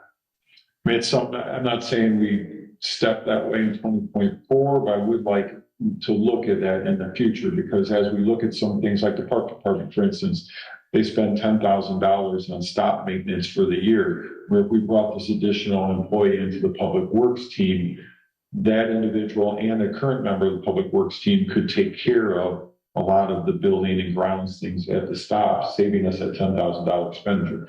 Then I look at the $6,000 a year we spend to have this building cleaned every other Friday. We now have that individual that could come in here once a week for a couple hours a week and handle that. So I think it's something I'm going to start working on and work with the council. Yeah, it's just a matter of whether that employee expense would be cheaper than all the different contracts that you have in place. There's another aspect to that, and that is, you know, as our street and water guys age out, you don't want to wind up with nobody young enough to take over whenever they leave. So we have Austin, who's relatively young, but on the street side, we've got Tom and Brent, who are comparable in age. I think that Brent might be a little over Tom, but I'm not sure. But I don't think it serves the town well to just wait until both of those guys retire, and then you got nobody that understands, because it's fairly, you know, their duties are fairly complex. There's lots of little things, whether it's MS4 or CCMG, or paving, or how to maintain the streets. I mean, there's a lot of detail there. Where we had some young person in here that we thought we could. I don't think we just want a flunky that's not going to aspire to that. We want to try to get somebody in here that's going to help us get through that transition 10 years or whatever.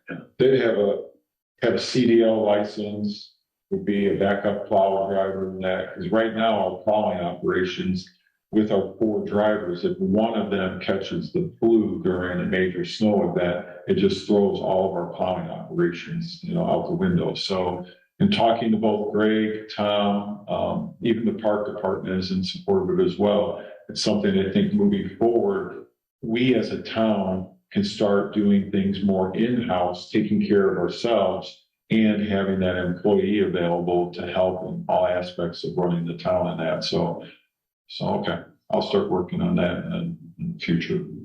Probably lean on you for some guidance.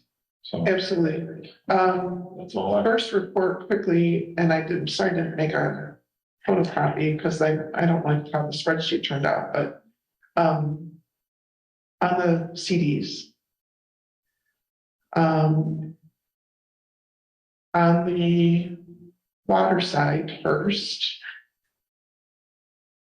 on June 20th, and I will figure out a way to email this to you instead of you having to take notes on all of it, but it's just really wide right now. On June 20th, there were 3 different CDs started with water fund money. The total was $1,050,000. One of them expires here on August 16th. It was only a 61-day CD. That was valued at $375,000. All of them hover right at or just barely below 5% interest. I'm sorry. 5%. And so in a week, then the true cash, the true fungible cash will be replenished by 375 plus interest that was earned. I've advised him not to renew that one because having that much tied up in the CD is a little bit too much. The overall 1.5. Yeah. Yeah, I get you. So then that will leave 675 in CD, and those both expire in December. Those are both, one is 300, one is 375. Those both expire after after 6 months. On the town side, the very first one was begun in May at $500,000. It was for 31 days for a month, May 12th. How much? 500,000. It earned 4.95% interest. Interest rate, and the amount of money that it earned in interest was $2,102.05. On June 12th, that was rolled for another month to July, earned similar $2,000-ish worth of interest. And then in July, it was rolled again for another 30 days to August 14th. I've advised him not to renew that one on August 14th because we need the cash back in fungible cash. On June 14th, then, 3 more CDs were started, each for $500,000. One expires, excuse me, I don't know why I keep using that word, matures at 61 days on August 14th as well. So another 500 will come back to fungible balance. The third CD matures December 14th, that's 6 months. And the final one matures after a year on June 14th of 2024. Looking over the historical cash trends of the town, I've advised him also to not renew the second one that matures on August 14th. So then the full $1 million will come back to the cash balance. Because I would hate, as November comes before your tax draws are received, for you to not have that cash available. The other 2 investments, the other $1 million, probably okay. We'll see in the middle of, early December, as that third one matures on December 14th, whether or not it should be renewed, and if so, for how long. That will mature right at the time that the December, property taxes come in. So we'll take a look at it at that time.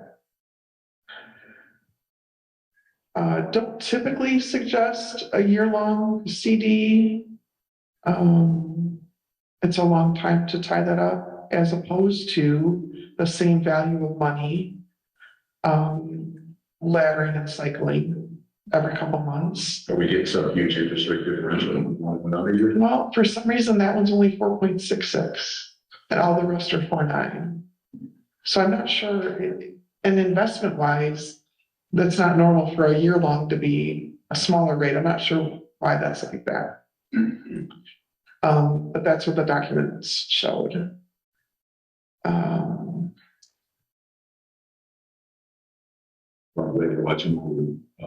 So that's where that's at. So part of the rest of the spreadsheet is that we really, because this is not only general fund cash, right? It's other funds as well. We have to allot and account for the proportion that would have been used, so then that fund can receive that portion of the interest. And that's why this thing got so complicated, because I needed to make sure that I was watching the cash balance flows of those funds in relation to when these different CDs were expiring, what I knew about maybe some one-time expenses in some of the smaller funds that were not going to happen again in the rest of the year. And you're welcome to have all that detail if you want it. I don't know that it's worth your time to look at it, but I mean, I could send it the way it is. It's just, that's why the thing is so big. But the first page is what I was reading from just now, and then at least, that's easy to review. So not that you won't understand it, just that it's. I mean, for my money, as long as we get somebody that we're doing it intelligently, and then we've got, some idea that at some point, whether you report it annually or semi-annually or something, but yeah. I'm assuming the interest rate environment's going to stay this way for a little while, so it's probably still a good practice, right? For sure, for sure. So I want to show that. I also printed out the most recent capital plan that Carl had done for you, which was back in December. And I stapled to that the most recent fire truck financing run that he had looked at for you to go out 10 years. Don't know that would be exactly how it turns out in the next couple of months. He'll have to rerun that again, but at least it just gives you some reference right handy with all of this budget related documentation now, instead of trying to go back and find that. Some of these, many of them obviously on the capital plan sheet, need to be updated based on our conversations today. I didn't want to guess at those ahead of time. I wanted to make sure that I got good info from everybody, you all, and the department heads as well. before we start to adjust these numbers. So if this format works for you, we can simply update this format. No, that's right. You get screwed. The bottom, obviously, we go through each kind of department area, the top 3 quarters. The bottom quarter or so then will depict out where the various funds are that could help fund these expenses. I think the only thing that I would add to this is a schedule that shows what the capital expenditures are. For example, fire truck versus whatever. Yeah, there's some detail here presently, based on the items we discussed today. Some of those, will need to change or possibly be a little bit more descriptive.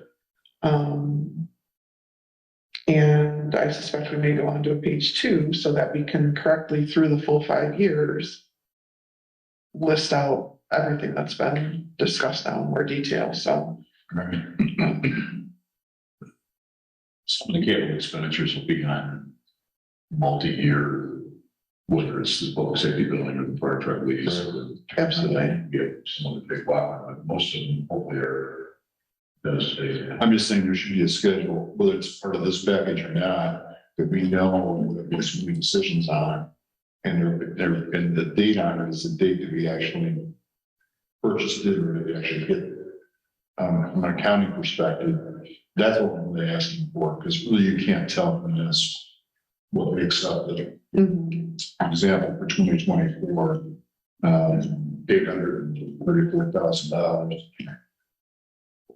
I'm sorry. Where the points? Total expenditures for 2024, projected expenditures is The 824. Right above that section you're in there, Mike, it total capital. 824. So as you look up, some things are delineated there along the left side, but some could be better descriptive. And the planned lines are not descriptive. Going out 25, 26 for water. Well, what are the planned capital expenditures? Let's list those items, for Yeah, example. I wouldn't expand this report. I could keep this one just the way it is. There should be a separate schedule that shows the Yeah. actual items. Right, to reach to these totals. Yeah, I like this format because it's easy to read. I wouldn't make it any larger, adding more data to it. Okay. The only question was just looking at it for 2027, for the fire, that, so we start, that will start for interest and principal. That's when the interest and principal kicks in. Right. Mhm. And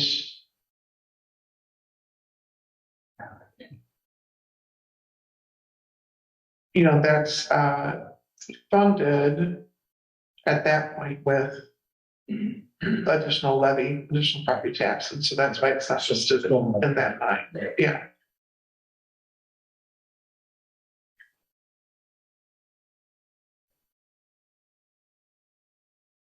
Hate to do it to you. You want to pound through this budget? Do you have anything else specifically? Can we get into this real quick and run through this? Other than to say, a quick update, kind of the top of our regular agenda quickly. Laurel and I spent what turned out to be 2.5 hours with Civic on the phone on Monday. I was expecting it to be a half hour. Which just means that, what I had planned for the other 2 hours here didn't get done that day, but he did explain to us that technically 2022 was technically closed back in whenever, March. But Civic runs on a soft system, and that's the word he used. So that means that at any point in the future, you can always go back to a prior year and make any kind of adjustment that you want. Most other systems don't do that. you actually, when you close the year, you actually hit a button and you cannot revert back to anything prior and make any changes unless you go through a 2 or 3 or 4 step clicking process to actually reopen it and then redo a bunch of stuff. So when Helen had said then that she closed the year, she was not wrong in saying that. The problem arises in that it wasn't, all of the I's weren't dotted and the T's weren't crossed, which is exactly what we've been working on now these last 2 months. So he was helping us just verify a few things that really should be categorized a little bit differently. But we did leave that phone call with good balances, which is what was able to bring us to what I gave you today for these balances. So there are a few more things that Laurel and I are going to go back and I'll just say for today's purpose, basically rename so that it just flows better into the journal and there's no other adjustments. We want to get rid of adjustments and just keep it on actual things that actually happen and are posted in real time.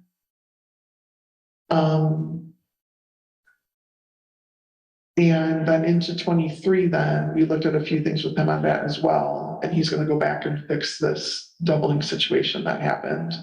There's a little tiny checkbox that can be checked sometimes that really shouldn't even be there, and it caused this duplication to occur. But again, I'm more than 100% confident, as is he, and I think Laurel from watching and conversation as well, that no extra money was spent anywhere. It was simply just within the background of the accounting program.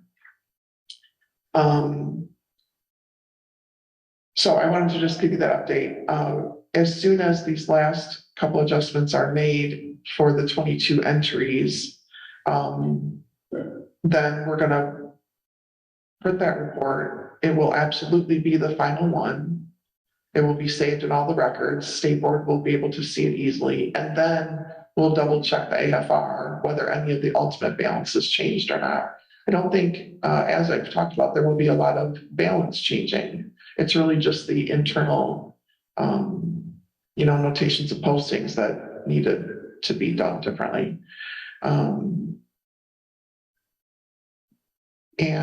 then moving forward, Laurel and Deanna are still going to go back and double check 23 invoices to see if there were some others that were paid from different lines.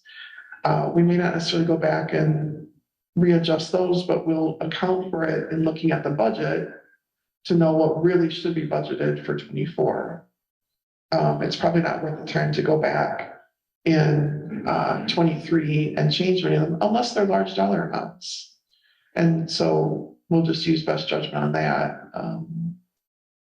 in which way that is. And then moving forward then, already things are being paid, fuel is being divided across the departments like it's supposed to be. Those kinds of things will be happening then. The phone bill, another one, should be divided, across different places, and credit card bill, making sure that that's apportioned properly to the different places. So that will all be on track. Sounds good. I hate to do this to you. We can vote through this thing pretty quickly. Thank you, Tristan. We've kind of beat number one to, of course, I think we're in good shape there, other than understanding our cash position better. But I think you want to wait till you get all your adjustments done before we just balances. That's fine.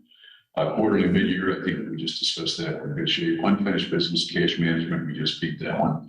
Lakeshore Drive project, we all know that that's still hanging out there. We know I have not aware of any progress in that. It's just a line item to keep on the agenda. CCMG will have that totaled out. He has the final punch list completed, I believe, or showed to be, and the final invoice is due in, but it hasn't shown. It has, and there are some requirements by the clerk's office to get that final closeout done. So we'll need to make sure that that all years there's very specific deadlines. State Right. department. If we follow up, we can get it the following year. Right. Yes, just make sure that doesn't happen again. We get screwed out of that. Yeah. Capital plan, we just beat that one. I don't know. Should we set a deadline for ourselves on that at all? Well, they don't run concurrent with the budget. Okay, so we're just rolling, okay. Yeah. Public Works, the water improvements project is out for bids. We'll have bids in shortly. 1718 has done the final engineering and our final comment period with them. We're going to be in a position to authorize that to go out for bid, which I think the town council already did. So really, that's going to be continuing. That's been approved. Fire truck financing, Tim was going to take this on. I'm not sure that we want to leave that in his lap. I think one of us needs to write her in that. So, The fire truck financing? yeah, Well, Carl's been working, the last page of the capital plan I gave you, the last 2 pages technically, are his number run from back in December. And I think the decision needs to be on, are we going to look at, private placement, more of a really low bond situation, or just a direct loan from someone more local? And I think Carl just wants to hear more from the council on what your intention and direction is toward that.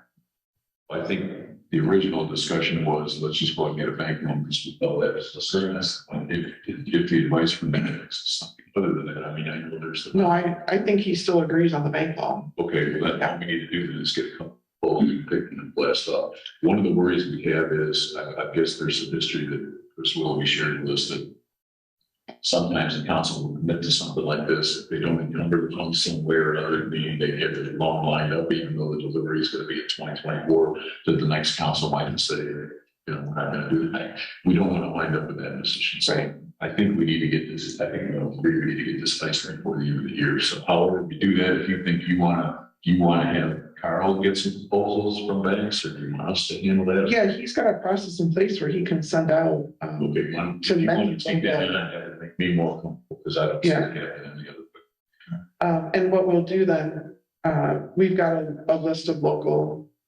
institutions. He'll send that off for you all to approve. Do you want all 10 on it? Do you only want 8? Do you want 12? 2 others, that, 2 or 3. well, we send a broad net so that, Oh, I see. You might have get more. Oh, whatever. because who knows? I mean, you may only have 2 or 3 reply, but at least we made an attempt.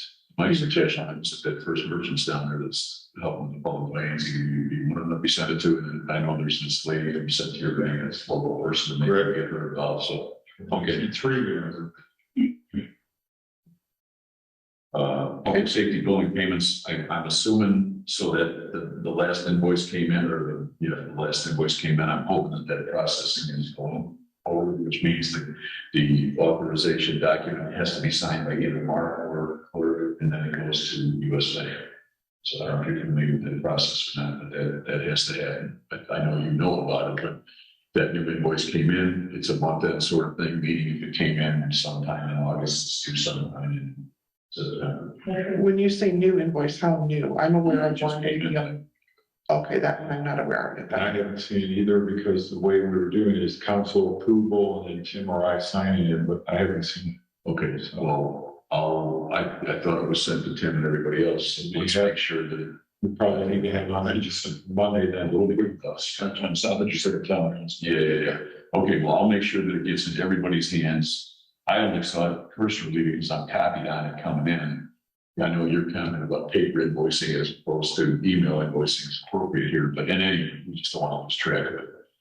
Budget working group, I don't know where everybody's thoughts are on that, or where you feel we want to be. Because I think I'll defer to you on when we should meet again with the working group and or this. Yeah, Typically, we're the monthly schedule, this week, but I mean, before the council meeting, I think I'll keep it that way for now. No, I thought we agreed to do that afterwards to address those things at the next council meeting.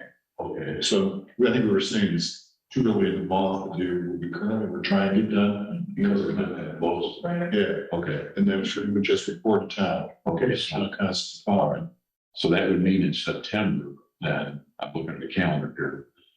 Originally, we would have been the 6th on our old time frame. so let me pause you real quick. September 1st is the day that we have to have everything entered into Gateway. to be able to advertise for September 11th, first reading and public hearing on the budget. So we have, Now, we have, but we can advertise high. Let's say you're debating, should Mark get 10 or 20,000 units overtime? We put in 20 now. And then as you go through the hearings, September and October, you vote, you can always bring it down to the 10 if you wanted, or 18 or whatever. so we need to grab a date sometime in the next 2 weeks. So I think a workshop needs to be, Does that have to be public or just us or? no, the workshop can just be like our one couple weeks ago. Okay. It's working group. Yeah. So it's working group. I'm a little screwed up on, I'm leaving town on the 16th and I'll be gone until the 20th. So if I'm better about the week of the 21st and the week of the 28th myself. Not to say you can't get along without me. So week of the 21st would be better. Mike, how do you? Yeah. I'm not good on Wednesday, otherwise. I'm like, Groundbreaking is the 25th. Just, yeah, that's what you're right. One conflict at 10 o'clock on that Friday, Trista, but if you want to do it anytime before that Friday during the mornings or something, or Mark, how you do it? I could do Monday, the 21st, the 22nd, 3rd are bad, and then the 25th is good, except we got the groundbreaking on the 25th. This will take a little time, though. I think we better set some City time. First, Okay, me, Trista's probably tired of the rest of this time. That's fine. that's the Monday. That's not too soon. Okay, what time? 8:30. Trista, Yeah, that's fine. good. 8:30. So, no, you got it, 8:30. First. Yeah, I'm gonna join you guys. You're welcome to, you don't have to. Then as far as the budget and finance monthly meeting, you want to knock that into, what do you think it's like? September, The week following. Yeah. So like, I'm adding this thing right into the calendar, so hold on. okay. Trista, what does that week of the 18th look like? It'd be the 13th. Oh, 13th? In September? Well, we're just thinking, For the budget and finance meeting. yeah, Normal, just. monthly meeting, it may not have much meeting latest. We may need two. But if we get it down on the calendar. Because we need to get that, that's a public meeting, so it's gotta be noticed. How do you look the week of the 18th, Of September, Or, for the budget, the monthly budget and finance meeting? oh, that you're talking about that 13th. I don't care, that's what I'm trying to do. Well, we had been going before the. Yeah. So now we're saying it is 2 days after, is that giving you guys any kind of additional time that makes sense to get better information in the budget and finance meeting? Only, I don't care, I mean, you guys tell me. Yeah. I don't know that it makes sense to meet 2 days after the council meeting. So then we should go back to the Wednesday before, like we've been doing.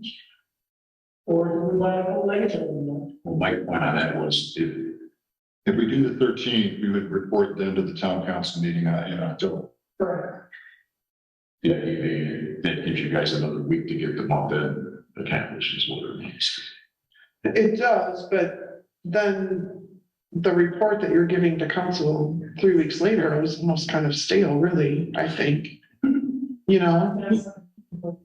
I think the only time that the Wednesday prior to council meeting becomes problematic on getting month-end balances and things is when, for example, in this November 1st is a Wednesday. Your council meeting, I think, would be right away the next Monday, the 6th, right? So on the 1st, we're not going to have financials yet. Are you the second Monday? When are Well, you? what you're looking at, what we've been doing wasn't necessarily the first Wednesday, it was the Wednesday before the council. And when are your council meetings though? The second Monday. The second Monday, excuse me, not the first Monday. I apologize. I mean, we can go back to that. So- That's I think we were trying to give you a little leeway. If you don't need it, we're okay with sticking with that Wednesday before the council meeting. Yeah, for the most part, I think that makes the most sense. It might just be a random month where, depending on how the dates fall. Okay. So what we're saying then is we'll go to the September 6th for the next budget and finance. Yeah, Okay. So that means you can change that soon? I don't think so, because I think we had it that way, but we'll look. Okay.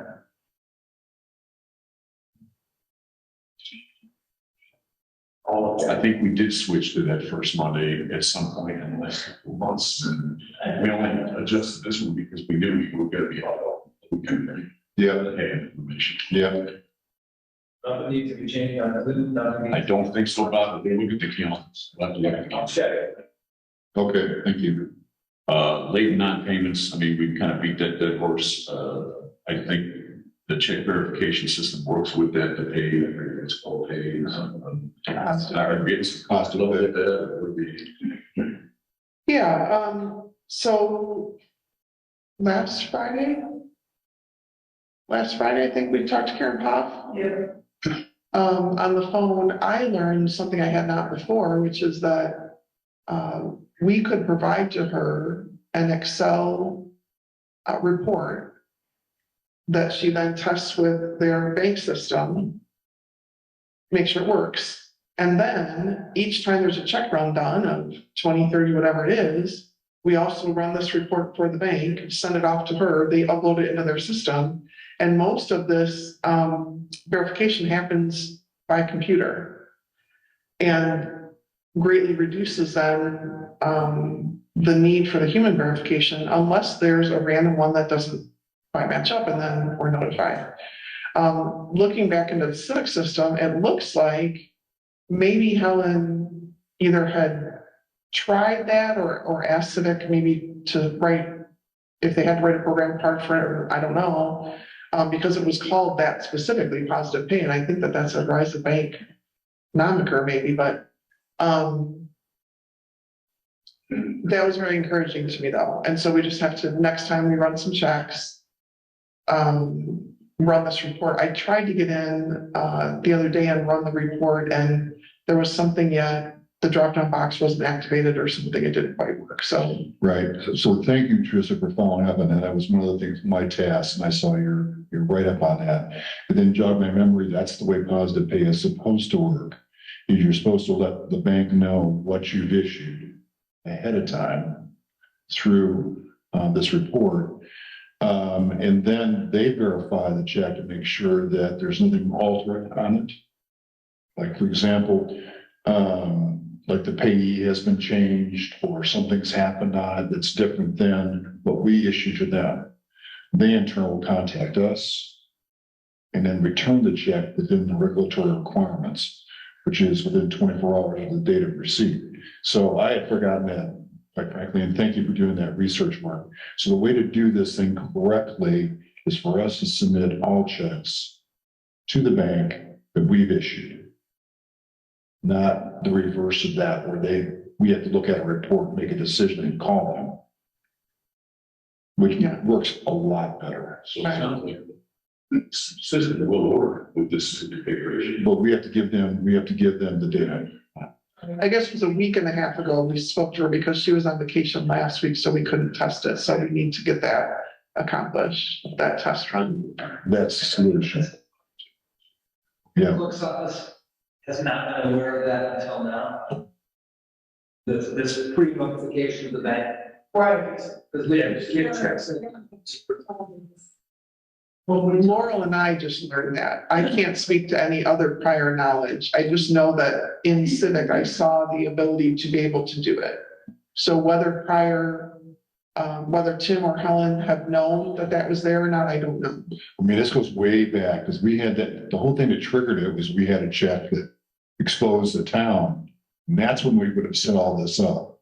But I don't know who the players were at that time. It's pre-current town clerk, I do believe.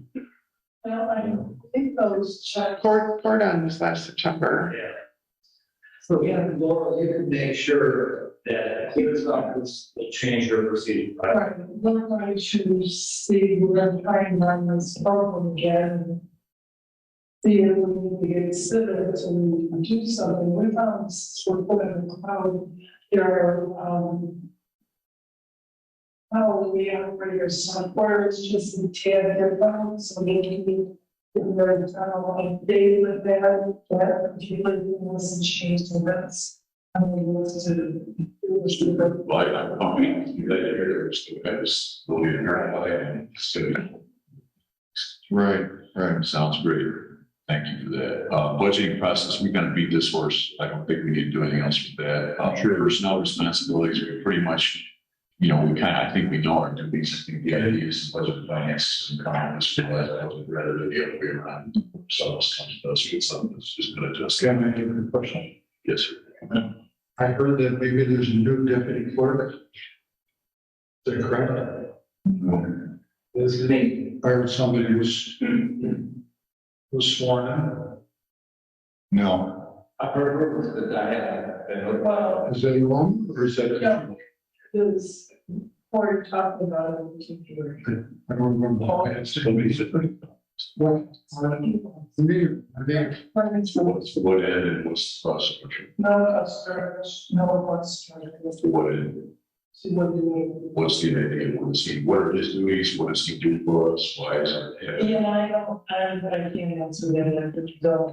I think we're getting confused. I believe that the gentleman you were talking about is filed for the election. Right, that's true. We are talking about, he was appointed deputy clerk. No, You know that? I'm familiar, you might know. Yeah. And I guess I don't understand the reasoning, why to get that one. I know he has other people, that are also sworn in, and I'm sure everyone's aware of it. Which, there was that one gentleman way in the beginning. Right. And He was sworn. correct, correct. But that's the only other one that I can besides the end. You talking about the accountant friend? right. Yeah, I didn't see he was sworn in there. he was, yeah, he's sworn in as a deputy. Yeah, it's just, I'm deputy clerk treasurer, she's just deputy clerk. Is there a difference? Deputy clerk is Deanna, Yeah, and you are what? deputy clerk treasurer, And what's the difference between those two? which is, she's not like so much into the financial and Is there a legal definition depending, or is it just a Yeah. functioning? It's you just Yeah. got the title, it's different because you're. She's, yeah, they said she doesn't want me to bring responsibility. And then so which is he, deputy or deputy clerk? I think both, deputy clerk treasurer. We get some clarification on that. I mean, town council should. Town council, but the all deputy clerks. Yeah. Yeah. I mean, if we're just giving out badges for kicks, that's one thing, but if this is that there's some functionality to that, There's, we need an explanation. right, I'm not sure that. Okay, maybe we could have that for next. Right, Okay. Or at least for the council meeting anyway, because I know it's gonna come up. Personnel responsibilities for the budgeting process, we got into this wormhole because we were talking about that, but I think we kind of understand each other. I'm not sure what, with Tim not showing up for any of these meetings, I don't anticipate relying on him for anything as far as what we are doing with the budgeting, unless you have some news for us that he's gonna be involved in this. I would say I would agree with you. Okay, so we will not include him anymore in terms of reliance, although we do have to notify us. So in my mind, then with you being the deputy clerk treasurer, then you're gonna be the contact person for us in terms of whether things get done. Okay, So, Is that correct? clerk's office, I'm gonna CC you to make sure things get handled. That be okay? so, We used to have this CCDN on anything just to make sure emails covered and all that. Right. We do now. yeah, Okay, Can I ask the question? So can you sign off on the system, or does he still have to be the only one that can sign on the What license? we done in the system. The state, what is the state? Oh, but they were, No, Right. that's still Chen. That's only him, right? Yeah. He's the only one that can sign. Right. Okay. So you will need them for certain things. Right. Are you able to sign checks now? Yes, Including payroll checks? yes, So that's gonna be your responsibility to you for the project. yes. Okay. We will have, if I may interject really quickly, circling back to the internal controls on the check signatures. I have spoken with Chris Willoughby just to confirm. Okay. We'll have a quick resolution for you for the next meeting. I need to get it drafted real quick and sent to you to review. Just to lay out that if it is going to be a particular situation that Laurel will sign the check, then the internal control includes an intermediate review by someone, Deanna, Renee, Mark, whomever, so that Laurel is not the only individual person to prepare the voucher, review the invoice, prepare the voucher, print the check, sign the check, mail the check. Can that be somebody outside the clerk's office, like an administrator? It can, I yeah, might suggest that that's, So- because I think the current environment we're in, I would like it to be somebody besides all these people who hold badges. I Right. think we need somebody else who buys that. And we had already discussed that, and one of the things, we had approved myself when I was a secondary signer. Only in case of emergency, or check had to go out, and right. we didn't have anyone to sign it. As I'm going, while I'm doing all the processing, printing the checks, and then I would prefer that him sign the checks. But if there's a reason that he's not able to, then I would do it. Who's gonna be your internal control, Tristan, Mark? No, like I said, it could be Deanna, it could be Renee, it could be Mark, as long as it's, Deanna doesn't want to do it, she's already told us. No, she said she would sign on. If I were to input the invoice, print checks and sign the check, she would sign on.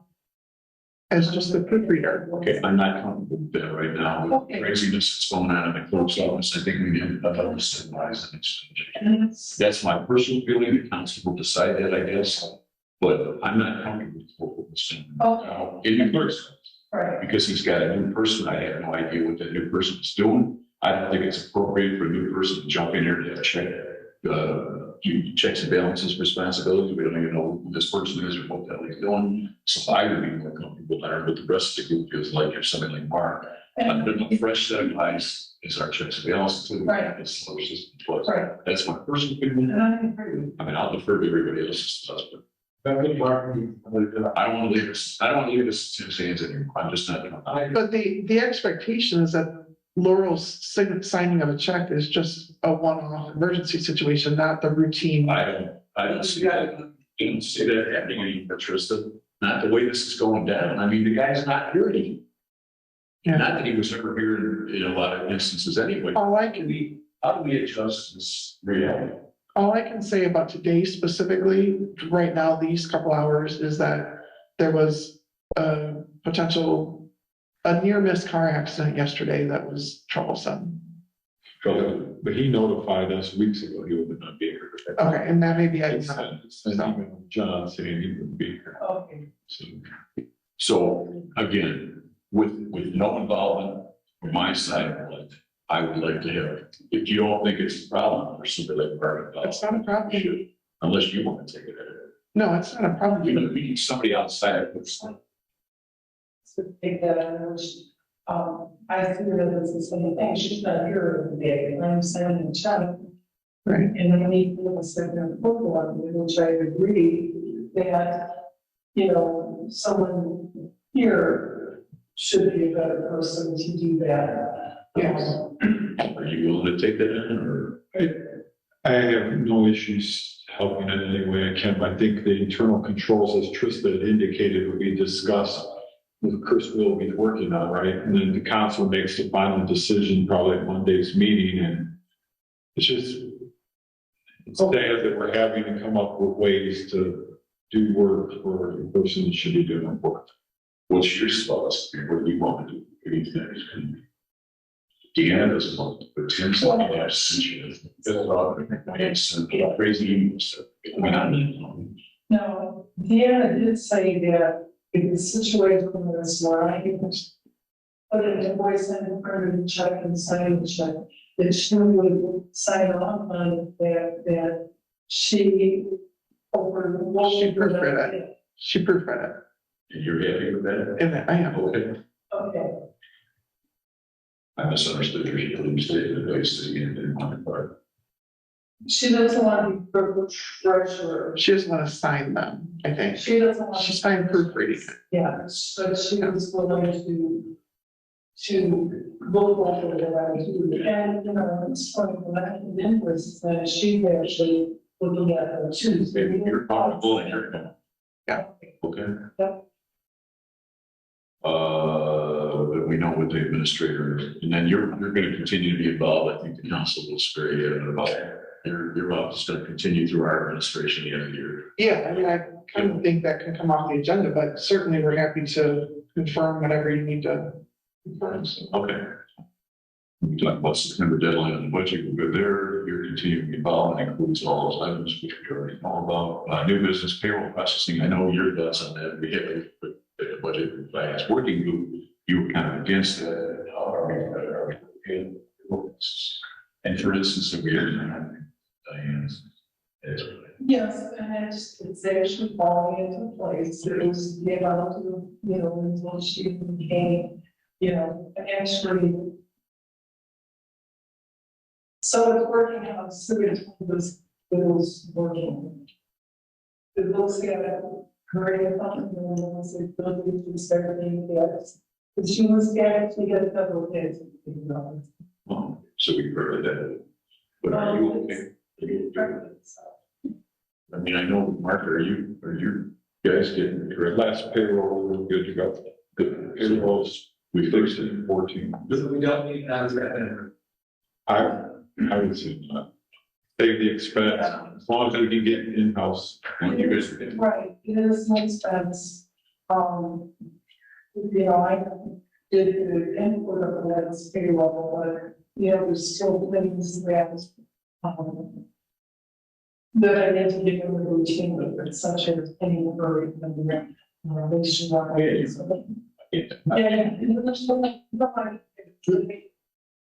Once it's routine, it's easy.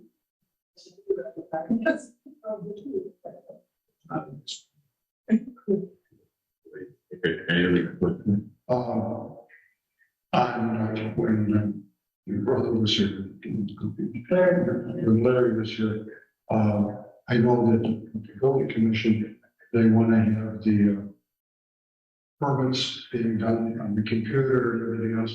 And I didn't know if Larry was happy with it or not, but, and then they're going to take out money, they're going to pay money through the computer. I understand. You mean for permittee coming in? Yeah. No, I Well, Chris, use them. online payments. Yeah.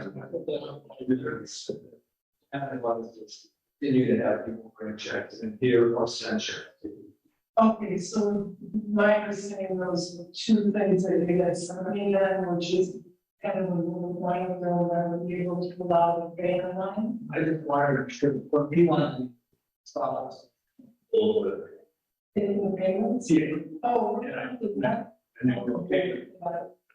Sure. We're probably more comfortable with that, anything else, but then where it is.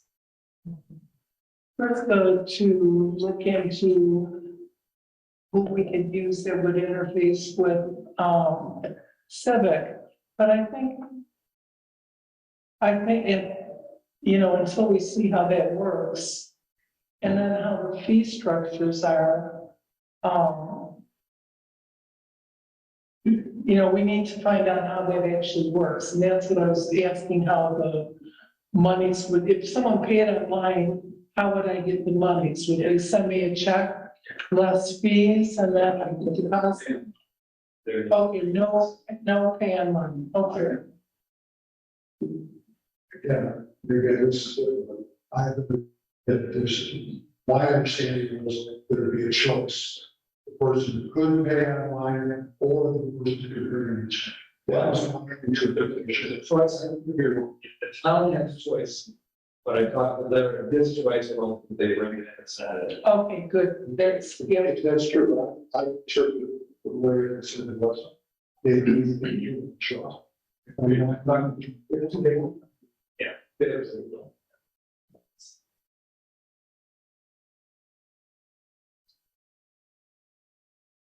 What's that?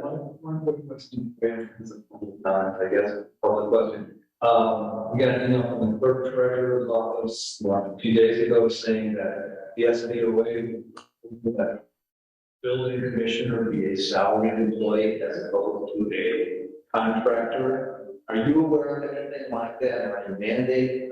I'm not sure the town needs to do that, but I'd like to know if the SBOA people know.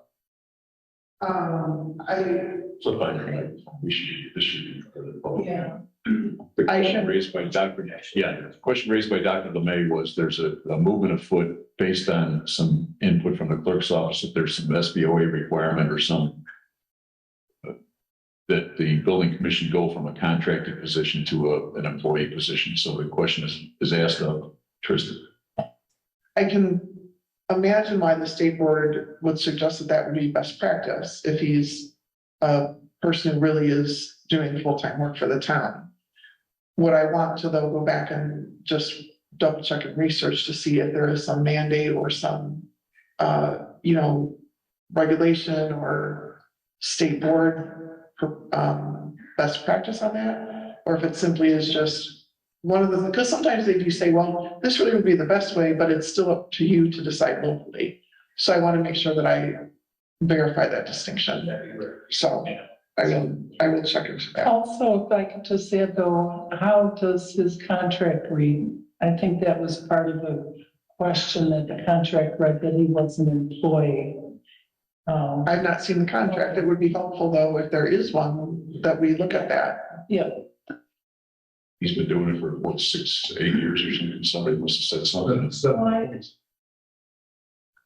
Yeah, and I maybe I'm misquoting, but I had thought originally he was paid as an employee and then requested to be paid as a contractor. And I see as an employee, he has certain insurance benefits, not health or anything, but liability coverage. But as a contractor, he wouldn't. So yeah, I think that's something we should really look into. Is there a contract somewhere? I believe so, yes.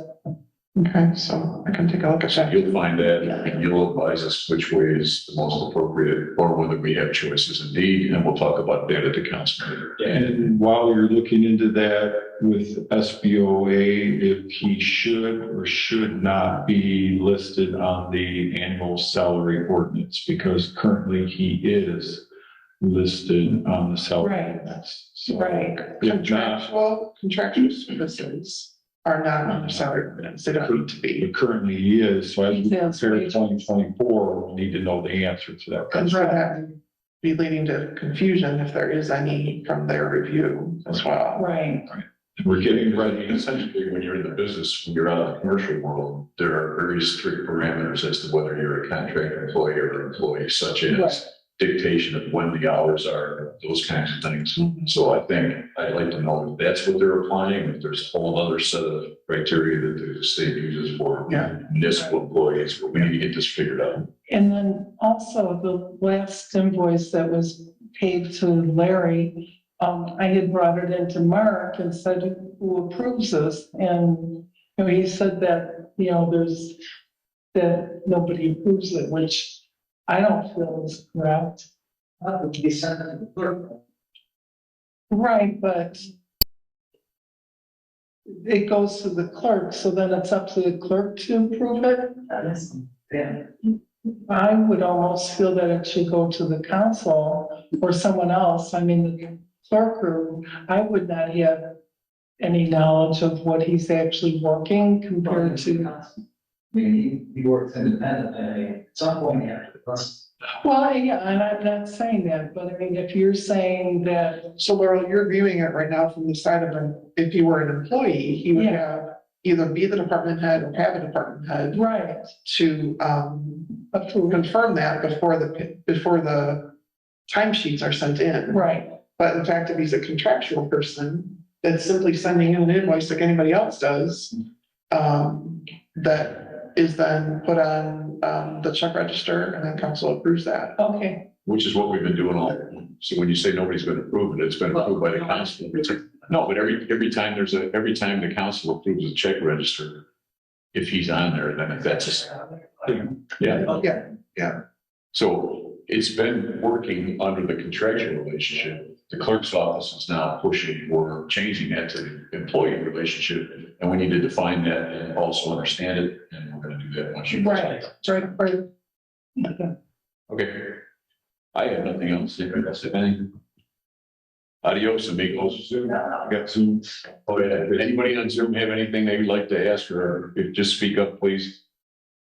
Yeah, this is the Far Ridgeway 1636 Lakeshore Drive. I have a couple of suggestions and one comment. Particularly, I think it was very professional meeting. Although I'm attending from 8-9 years since COVID. I think Trisha was very professional and to the points, and I think that was very good meeting. And on a couple of points, which I think suggestions I have, John, you mentioned about the water department. Certainly, we can see that is continue to have surplus, and over the year, can you hear me? They're having trouble with the fire. I'm going to turn the microphone or the speaker. Okay, go ahead. Go ahead, talking about the water department surplus funds. Yeah, I will start over if you want me, if you didn't hear it. In the beginning, which I said, I think this was very professional meeting, and I think very informative. And looking at this, how this all meeting gone it, asking each department to present their budget and all those things. I think this was really very well done. And also, I think a person I cannot see her, but Teresa, she was very professional. I think she has done great job. And I think she is a great addition to this committee. Then I have 3 suggestions. I think, John, you mentioned about the water departments continue to have surplus and it can grow up to $5 million. I think the reason is basically it's growing is first, there is a water charges. Then there is a minimum charges, which minimum charges should be originally, which I understand should be X number of water you can use, even regardless if you use that water or not, you still have to pay X dollar minimum charges. But then I think one time I said how this is not happening. So nobody realized or whatever happened. I think they converted, no, we're going to continue to charge minimum charges and also for the water. And then on top of that, they're charging the financial charges. So I think when you charge minimum charges, that means X number of water you can use or not use, we're going to charge you this money. But that's not happening. And then on top of that, financial charges is continuously to have those. That's the reason you have surplus. Your water department is not in a business of making money. They should be break even or looking at their future investment to make sure they recover that future investment so that way they can do not have to borrow more money or do not have to use it, ask a citizen to pay more. But so that certainly need to be looked into it. The second thing, I think legal fee. I think since Trisha is going over all department, you're mentioning that legal fee should be also allocated to each department, and invoice should clearly define which department is using and what purpose the legal counsel was there and what they achieved, but not as one bill of the legal department. And we said, this month is $20,000. This month is $12,000. So every month, the legal bill should be allocated to each department where the legal matters are used or where actually the legal department, legal counsel is spending time. The third, I think you mentioned about the CDs. CDs, you have millions of dollars in CDs. Banks are not safe at this time. Most banks are at the shaky grounds. So I will suggest you should be really investing in a T-bills, treasury bills. Treasury bills is 4 month rate is about 5.45 and 6 month rate is about approximately 5.50. So you can pick those rate. You can invest for 3 months, you can invest for 4 months, you can invest for 5 months. Those are safe investment. If the bank fail, Horizon Bank is not that big bank. If Horizon Bank fail, you will be holding the bag and CDs, you're never going to recover that at least 4 or 5 months or more. So I think you should keep that in mind. Those are the 3 comments I have, and please, I hope you really take it in a positive way and try to investigate in it. Thank you. Thank you, Zafar. And Tristan shaking your head, I think she'll research about on the T-bill or something that the municipalities are allowed in this and local. Yeah, if she need to really, I can introduce of the bank, they will automatically take it from the bank whenever somebody allow, and they will, as soon as mature, it will come back automatically. I think that a small bank like Horizon Bank and these banks will not be able to do it for you. And the person will be in touch with her or anybody else who wants to invest, and you will be able to make more money than in a CDs. CD is absolutely not safe. Understood. Thank you. Thanks. Is there anybody else on Zoom that has any questions or comments?